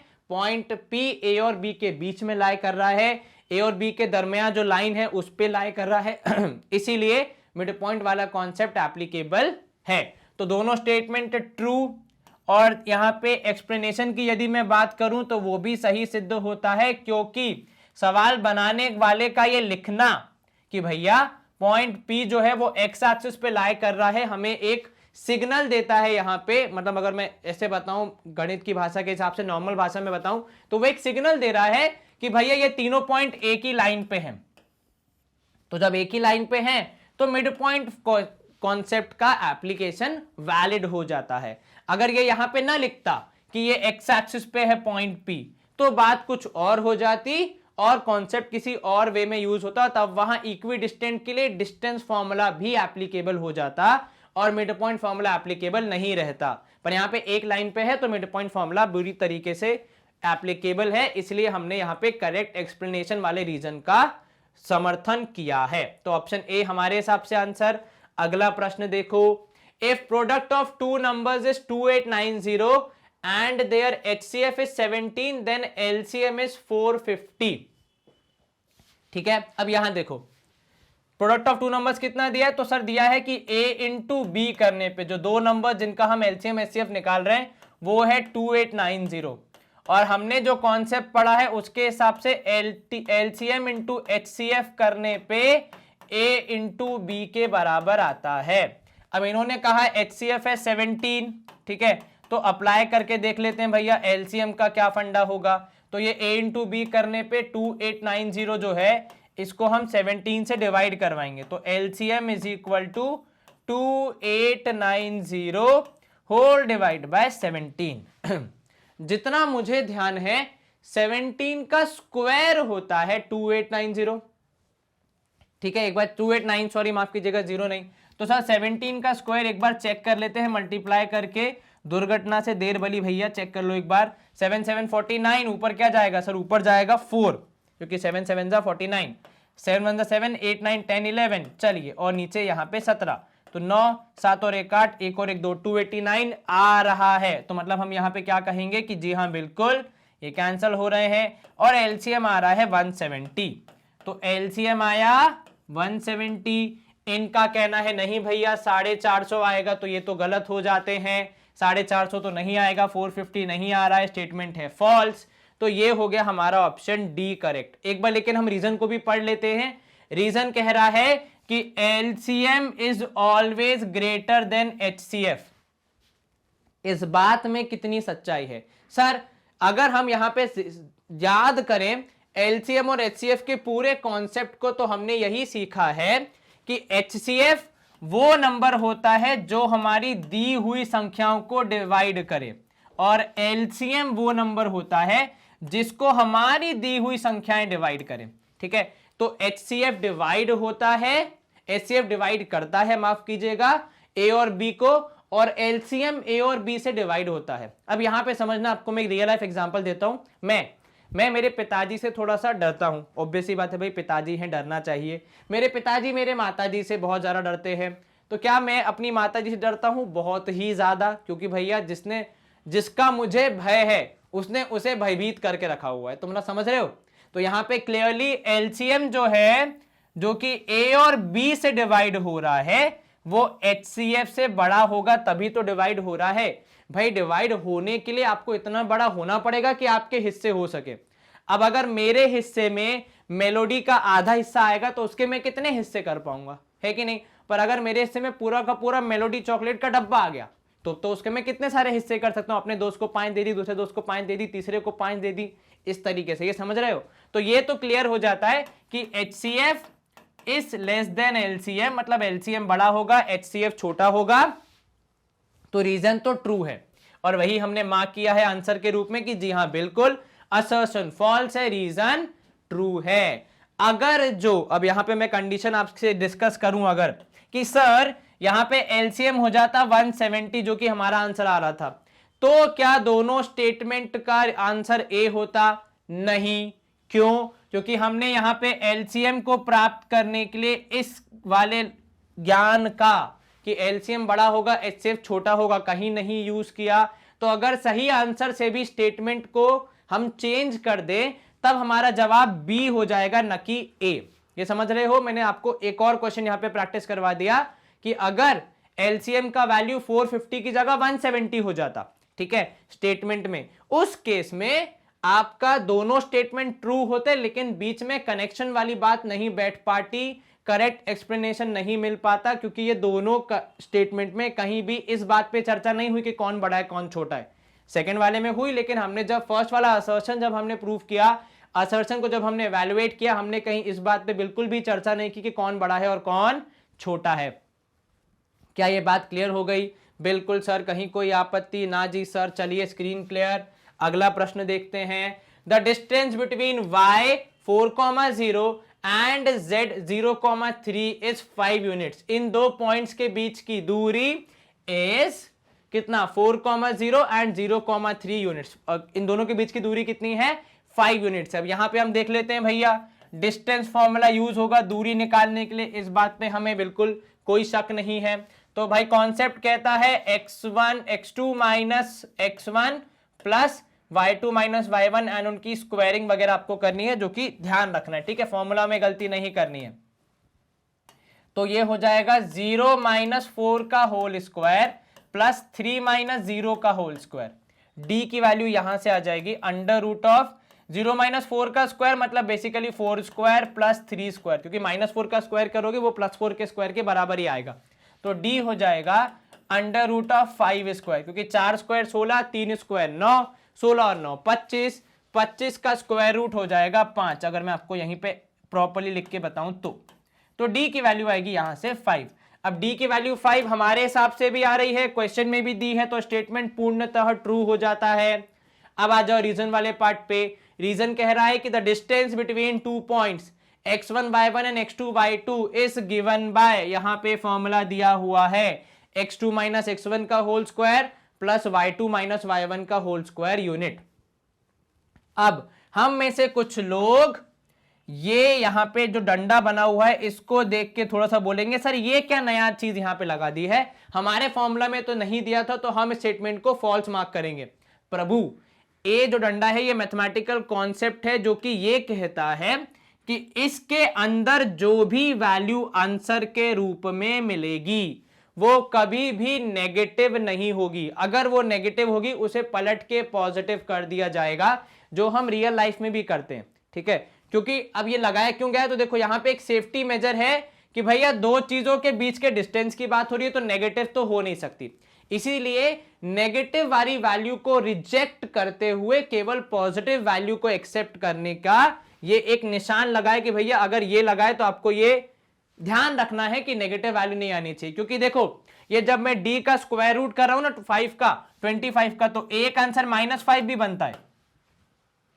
तो ये जो डंडी है दो, ये जो दो निशान है ये यही इंश्योर करते हैं कि -5 वाली वैल्यू बाहर ना जाए, +5 वाली ही वैल्यू बाहर जाए, क्योंकि डिस्टेंस है।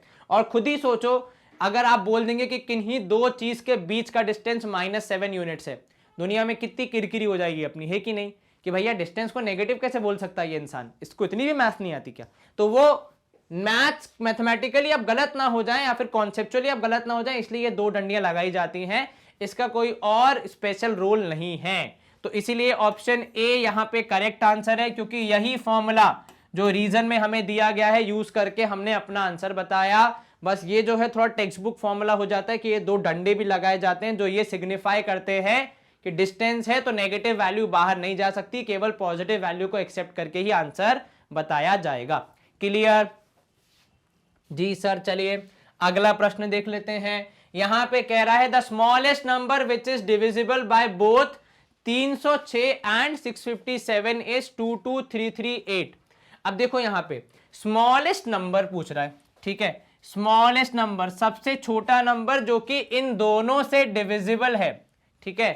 अब दोनों से डिविजिबल जो नंबर होगा वो बेसिकली क्या होगा सर, दोनों का मल्टीपल होगा, ये बात क्लियर हो जाती है भाई। फॉर एग्जाम्पल अगर मैं कह रहा हूं कि 14 is divisible by 2, why, because 14 is a multiple of 2, जो मल्टीपल होता है वही डिविजिबल होता है भैया, जो परिवार का हिस्सा है उसी से आप अपनी चीजें शेयर कर सकते हो ना, किसी बाहरी से तो कर नहीं सकते। तो इनके बीच रिश्तेदारी होती है तभी तो आप डिविजिबल कर पाते हैं, वरना डिविजिबल नहीं हो पाएगा। तो ये जो दो नंबर हैं 306 और 657, इनका हमें बेसिकली निकालना है, क्योंकि दोनों से डिविजिबल होना चाहिए तो मतलब मल्टीपल चाहिए आपको, और दोनों से चाहिए तो कॉमन होना चाहिए, ठीक है, और स्मॉलेस्ट चाहिए मतलब लीस्ट वाली वैल्यू चाहिए। तो बेसिकली पहले स्टेटमेंट में हमसे वो क्या मांग रहा है, हमसे मांग रहा है 306 और 657 का एलसीएम। अब ये कैसे निकलेगा, सर दोनों के फैक्टर्स निकालेंगे उसके बाद हमें मिल जाएगा एलसीएम। चलिए तो भैया 306 सबसे पहले 2 से डिविजिबल, तो ये हो जाएगा कितना, या आप चाहें तो 3 से भी कर सकते हैं, क्योंकि अभी तो हम सिर्फ सॉल्व कर रहे हैं एलसीएम निकालने के लिए। तो ये हो जाएगा 102, 2 से किया तो 51, अब 51 को फिर किया तो ये कितना होगा, 5 और 1 6, 3 से किया फिर से, तो 3 1 जा 3 और ये हो जाएगा 3 7 जा 21, तो 17। तो 306 के फैक्टर्स क्या हो गए, 306 के फैक्टर्स हो गए 2 इंटू 3 स्क्वायर इंटू 17, बहुत बढ़िया, ठीक है। 17 3 1 जा 3 और हाँ 3 7 जा 21, 17 तो वैसे ही प्राइम आपको पता ही है। दूसरी ओर है भैया 657, इसकी भी जरा जांच कर ले। तो सर इसके फैक्टर्स होंगे ये कितना होगा सर, ये हो जाएगा 7 6 13 5 18, बिल्कुल 3 से डिविजिबल है। 3 2 जा 6, 3 1 जा 3, 3 9 जा 27, 219, फिर से 3 से डिविजिबल कितना सर, 3 7 जा 21, 3 3 जा 9, 73। अब क्या 73 फर्दर ब्रेक हो सकता है, 17 के टेबल में आता है क्या, देखो एक बार सर 73 फर्दर शायद ब्रेक नहीं हो सकता, तो ये हमारा आंसर हो जाएगा यहाँ पे 3 square into 73 if I am not wrong, ठीक है। 17 के टेबल में नहीं, 17 दूनी 34, 51, 51 और 17 कितना हो जाएगा सर, 51 और 7 17 हो जाएगा, 7 और 1 8 नहीं हो रहा है, तो फिर यहाँ पे आंसर होगा। अब एलसीएम कैसे निकालोगे इसका बताओ, एलसीएम कितना होगा, एक आ जाएगा 2, एक आ जाएगा 3 स्क्वायर, एक आ जाएगा 17 और फिर लास्ट में आ जाएगा 73। इन सब को जब हम मल्टीप्लाई करेंगे तो हमारा एलसीएम आएगा 22338, जिसका मतलब ये स्टेटमेंट है परफेक्टली ट्रू। स्टेटमेंट हो गया ट्रू। अब इसका क्या मतलब हुआ कि हमारा असर्शन ट्रू है। अब आ जाओ रीजन पे, इन दोनों का HCF है 9, तो वो भी हम यहीं से चेक कर सकते हैं भैया। HCF होता है हाईएस्ट कॉमन फैक्टर, जो कि यहाँ पे है 3 स्क्वायर विच इज 9, तो मतलब ये दोनों भी ट्रू हो जाते हैं। अब क्या हमने एलसीएम निकालने के लिए या एलसीएम पता लगाने के लिए HCF का यूज किया? नहीं सर, हमने एलसीएम को इंडिविजुअली पता लगाया।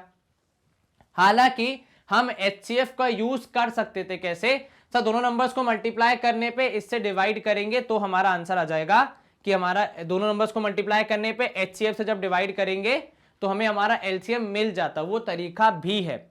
तो यहाँ पे HCF का 9 होना, ये स्टेटमेंट का ट्रू होना, क्या ये डिफाइन करता है कि भैया एलसीएम आएगा 22338?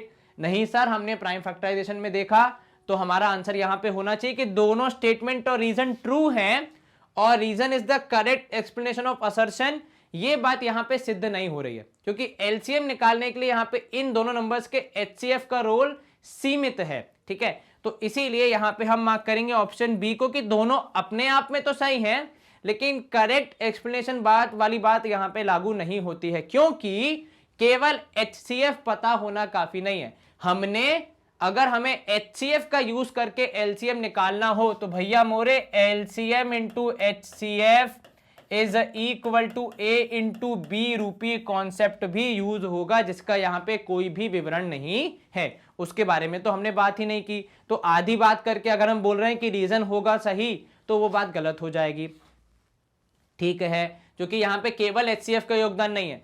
अगर आपको HCF का यूज करके LCM पता लगाना हो तो फिर इस कॉन्सेप्ट का भी महत्वपूर्ण योगदान होता है, बल्कि इसी से आंसर आता है। तो इसके बारे में कुछ भी लिखे बिना ये आधा रीजन दे देना कि HCF 9 है तो LCM 22338 हो जाएगा, थोड़ा सा गलत होगा, ठीक है। ये क्लियर है आपको? जी सर। तो यहां पे हम करेंगे स्क्रीन को क्लियर और मूव करेंगे नेक्स्ट क्वेश्चन पे, which is the line segment joining the points x1 y1 and x2 y2 is divided by y-axis in the ratio of k:1 is called section formula, ठीक है। the line segment joining points x1 y1 and x2 y2 is divided by y-axis in the ratio of k:1, ठीक है, is called section formula। क्या ये section formula है? नहीं sir, section formula ये तो नहीं है। section formula तो वो होता है कि x और y के कोऑर्डिनेट्स निकालते हैं यूजिंग द रेशियो, तो उसमें कहीं भी केवल y एक्सिस से डिवाइड होने की बात नहीं होती है, वो तो कोई भी पॉइंट हो सकता है, किसी भी रेशियो में डिवाइड कर सकता है। तो केवल y एक्सिस पे पूरी जवाबदारी डाल देना, पूरी जिम्मेदारी डाल देना गलत है, स्टेटमेंट है फॉल्स, क्योंकि वहां पे सेक्शन फॉर्मूला में हमें जो पॉइंट होते हैं उसके कोऑर्डिनेट चाहिए होते हैं, ना कि लोकेशन की y एक्सिस पे है। y एक्सिस पे तो हजारों पॉइंट हो सकते हैं, तो कौन सा वाला पॉइंट, वो चर्चा किए बिना स्टेटमेंट इनकम्प्लीट है, गलत है। Reason, the line segment joining the point PQ is divided by y axis in the ratio of 3:5। अब देखो यहां पे ये स्टेटमेंट जो है, ये स्टेटमेंट वाई एक्सिस द्वारा डिवाइड हो रहा है 3:5 के रेशियो में। इसकी हम जांच कैसे करेंगे, तो वो ऐसे करेंगे कि भैया वाई एक्सिस पे है तो मतलब x की वैल्यू हो जाएगी 0, ठीक है, तो x की वैल्यू हो जाएगी 0, ये बात तय है। तो जब हम रेशियो की बात करते हैं, इन्होंने कहा 3:5 का रेशियो आएगा, चेक कर लेते हैं क्या 3:5 का रेशियो यहां पे एप्लीकेबल हो रहा है। यदि हां, और अप्लाई करने पे क्या x की वैल्यू 0 आ रही है, यदि हां तो फिर हमारा यहां पे स्टेटमेंट ट्रू हो जाएगा। पर क्योंकि असर्शन फॉल्स है तो ऑप्शन डी मार्क करने पे हम मजबूर रहेंगे, ठीक है। चलिए चेक करते हैं। तो भैया आपका जो सेक्शन फॉर्मूला है वो कहता है कि x वुड बी, अगर हम यहां पे कहें इनको m1 m2, इनको कहें x1 और x2, तो कैलकुलेशन होगी m1 x2 मतलब 3 × 5 प्लस 5 × -3 होल डिवाइड बाय 3 + 5 का फॉर्मूला यूज होगा, which is m1 x2 plus m2 x1 whole divide by m1 plus m2। तो यहां पे बेसिक कैलकुलेशन 3 और 5 हो जाएगा 15 - 15 which would be equal to 0। तो x की वैल्यू तो आ रही है 0, मतलब y एक्सिस पे पॉइंट बन रहा है, ठीक है। क्योंकि x की वैल्यू 0 आना मतलब ये बहुत बड़ा प्रूफ है कि पॉइंट कहां लाई करेगा, y एक्सिस पे। तो ये तो बिल्कुल ठीक है कि वो लाइन सेगमेंट जो कि इन दोनों पॉइंट्स को क्या कर रही है, दोनों पॉइंट्स के बीच की लाइन सेगमेंट को कट कर रही है, डिवाइड कर रही है, वो y एक्सिस है और उसका रेशियो है 3:5। तो स्टेटमेंट खुद में तो ट्रू हो गया। और मैंने ये साबित कैसे किया, इस जानकारी के बेसिस पे कि भैया y एक्सिस पे होगा मतलब x की वैल्यू 0 होगी। तो क्या इस रेशियो पे x की वैल्यू 0 आ रही है, हाँ, दोनों बातें एक दूसरे को सपोर्ट कर रही हैं, तो आंसर ट्रू है। बट लेकिन क्या रीजन यहां जो हमें असर्शन दिया था वो ट्रू था, नहीं, वो फॉल्स था, इनकम्प्लीट था। सेक्शन फॉर्मूला खाली इतना ही नहीं है, सेक्शन फॉर्मूला में बहुत सारी चीजें हैं, उसमें दो पॉइंट्स के बीच के पॉइंट की बात होती है जिसका रेशियो कुछ भी हो सकता है सवाल के हिसाब से। तो ये इनकम्प्लीट जानकारी होने की वजह से फॉल्स हो जाता है और हमारा ऑप्शन डी यहां पे सही होगा। कोई भी स्टेटमेंट जब तक सारे केसेस में ट्रू ना हो उसे हम ट्रू नहीं कह सकते। देखो मैं एक एग्जांपल देता हूं, अपने पूरे जीवन में अगर आपने हमेशा सत्य बोला है, ठीक है, पर अगर ऐसा एक भी मामला आ जाता है कि आपने झूठ बोल दिया, तो हम इस बात पे बिल्कुल एग्री करेंगे कि भैया आपने झूठ बोला है, भले ही एक बार बोला है पर बोला तो है, ठीक है। ठीक वैसा ही होता है, जब किसी स्टेटमेंट को ट्रू होना है तो सारे केसेस में ट्रू होना पड़ेगा। अगर एक केस भी ऐसा आ गया जहां पे आप फॉल्स सिद्ध हो जाते हैं तो आपको फॉल्स घोषित कर दिया जाता है, ठीक है। तो भैया एक ही मामला काफी होता है यहां पे चीजों को समाप्त करने के लिए, ठीक है, ध्यान रखिएगा। चलिए assertion, if a chord AB subtends an angle of 60 degree at the center of the circle, then the angle between tangents at A and B is also 60 degree। इसकी जांच करनी पड़ेगी, पूरा डायग्राम बनाना पड़ेगा। तो देखो यहां पे पहले बनाया मैंने सर्कल, फिर बनानी है मैंने कॉर्ड, ठीक है। अब सवाल कह रहा है कि इस कॉर्ड के द्वारा सेंटर पे बनाया गया एंगल है 60 डिग्री। तो ये रहा सेंटर, ठीक है। तो इस कॉर्ड द्वारा बनाया हुआ एंगल कितना बोला इन्होंने, 60 डिग्री। और अब ये कह रहे हैं कि इसी कॉर्ड के दोनों एंड्स पे जब आप टैंजेंट को लाएंगे, मतलब कैसे, ऐसे कि बाहरी एक पॉइंट होगा P, जहां से हम बनाएंगे दो टैंजेंट, एक का POC होगा A, पॉइंट ऑफ कॉन्टैक्ट होगा A, दूसरे का पॉइंट ऑफ कॉन्टैक्ट होगा B, ठीक है। तो ये हो गया A, इधर आ गया B। तो ये कह रहे हैं इसके बीच का एंगल भी 60 डिग्री होगा, ऐसा इनका कहना है। हम इसकी जांच करेंगे, कैसे करेंगे, तो सर यहां पे जो कॉन्सेप्ट यूज होगा वो होगा कौन सा वाला, radius is perpendicular to tangent वाला। तो ये एंगल 90, ये वाला एंगल 90। तो जितना गणित हमने पढ़ा है इस नए फॉर्मिंग क्वाड्रिलैटरल को, जिसका नाम है PAOB, इसको यदि हम ध्यान से देखें तो इसके चारों एंगल्स को जोड़ने पे 360 आना ही चाहिए। क्यों भैया, क्वाड्रिलैटरल है और क्वाड्रिलैटरल के चारों एंगल्स का सम हमेशा 360 होता है। ये बात नियमावली में तय है, अपन घर से नहीं लेके आए भैया, ये रूल मैथमेटिक्स का ही है।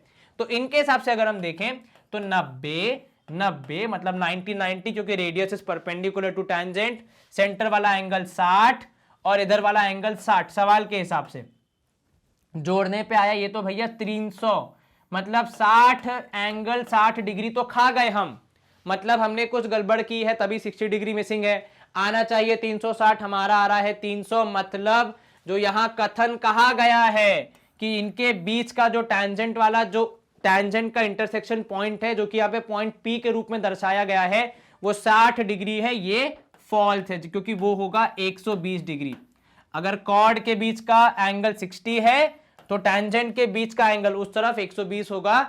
इसको हम ऐसे भी पढ़ते हैं नियमावली के हिसाब से कि टैंजेंट के इंटरसेक्शन का पॉइंट और सेंटर पे बनने वाला पॉइंट रेडियस के इंटरसेक्शन का, वो दोनों मिला के 180 होते हैं। ये हम बहुत जगह पे यूज करते हैं एज शॉर्ट ट्रिक, खासकर एमसीक्यूज में। पर यहां पे असर्शन में तो ये फॉल्स दिख रहा है, जो इन्होंने कहा है वो कि एंगल 60 होगा ना, एंगल तो 120 आ रहा है। ठीक है, चलिए ये आपको क्लियर हो गया। आप देख लेते हैं यहां पे आगे क्या रीजन दिया गया है।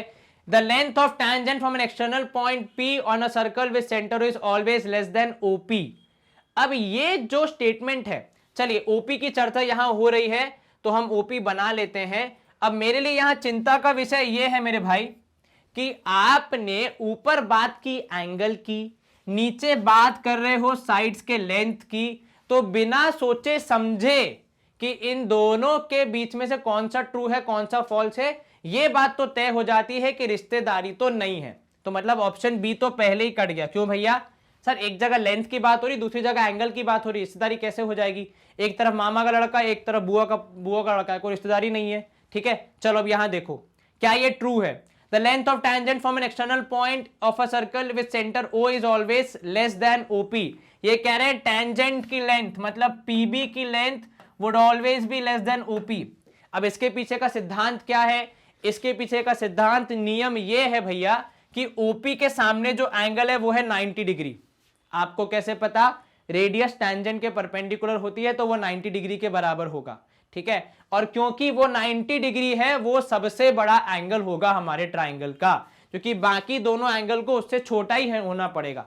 अब उसका भी रीजन बहुत सिंपल है, ये अकेला 90 के बराबर है, वो दोनों मिला के 90 के बराबर होंगे, तो ये संभव ही नहीं हो सकता कि वो दूसरा एंगल 90 से बराबर या उससे ऊपर हो जाए, तो 90 से कम ही होगा। मतलब जो टैंजेंट के अपोजिट वाला एंगल होगा वो सदैव ही 90 से कम होगा। और आपने कक्षा 9वीं में भली भांति पढ़ा हुआ है कि भैया जो एंगल बड़ा होता है उसके सामने वाली साइड बड़ी होती है, जो एंगल छोटा होता है उसके सामने वाली साइड छोटी होती है। तो यहां पे क्योंकि 90 डिग्री वाला एंगल बड़ा है तो उसके सामने वाली साइड मतलब O से लेकर P तक की दूरी, सेंटर से लेकर पॉइंट तक की दूरी सबसे बड़ी होगी। ये बात बिल्कुल सही सिद्ध होती है, तो ये ट्रू है। तो यहां पे आंसर क्या हो जाएगा सर? ऑप्शन डी होगा आंसर के रूप में कि असर्शन फॉल्स है, रीजन ट्रू है, परंतु रिश्तेदारी नहीं बैठ पाएगी। वैसे ही फॉल्स होगा, रिश्तेदारी बैठ ही नहीं पाएगी। ठीक है, समझ गए? अगर ये एंगल, अब देखो नया क्वेश्चन यहीं पे बन जाता है कि सर अगर ये एंगल 120 डिग्री होता तो तब भी मेरे भाई दोनों स्टेटमेंट ट्रू होते, पर रिश्तेदारी नहीं बन पाती क्योंकि एक पूरा एंगल पे बेस्ड है, दूसरा पूरा साइड की लंबाई पे बेस्ड है। ठीक है, क्लियर हो गया? चलिए यहां पे होती है screen clear and I think this was the last question of the set. Yes, तो यहां पे हमारा पार्ट 1 ऑफ असर्शन रीजन खत्म होता है। बहुत सारे क्वेश्चन हमने प्रैक्टिस किए, उम्मीद करता हूं आपको सारे क्वेश्चन समझ आए होंगे। ऐसे और क्वेश्चंस, ऐसे और सेशंस, ऐसे और कॉन्सेप्ट्स को पढ़ने के लिए हमें YouTube पे फॉलो करें या फिर हमारी वेबसाइट और ऐप के थ्रू भी आप पढ़ सकते हैं। इनमें से किसी भी माध्यम को आपको देखने के लिए कभी भी पे करने की जरूरत नहीं पड़ती है और इन्हीं वेबसाइट और ऐप के माध्यम से आप हमारे नोट्स और बुक्स को भी प्रोक्योर कर सकते हैं। हमें सोशल मीडिया पे फॉलो करें जहां आपको मिलता है बहुत सारा फन लर्न कंटेंट, आपको सतत हाई क्वालिटी एजुकेशन मिलता रहे, इस बात की गारंटी हमारी है। बस आप अच्छे से पढ़ाई कीजिए, अपना ध्यान रखिए, बोर्ड्स में बहुत अच्छे मार्क्स लाइए। Stay home, stay safe, take care, bye, good day, see you soon. नमस्ते।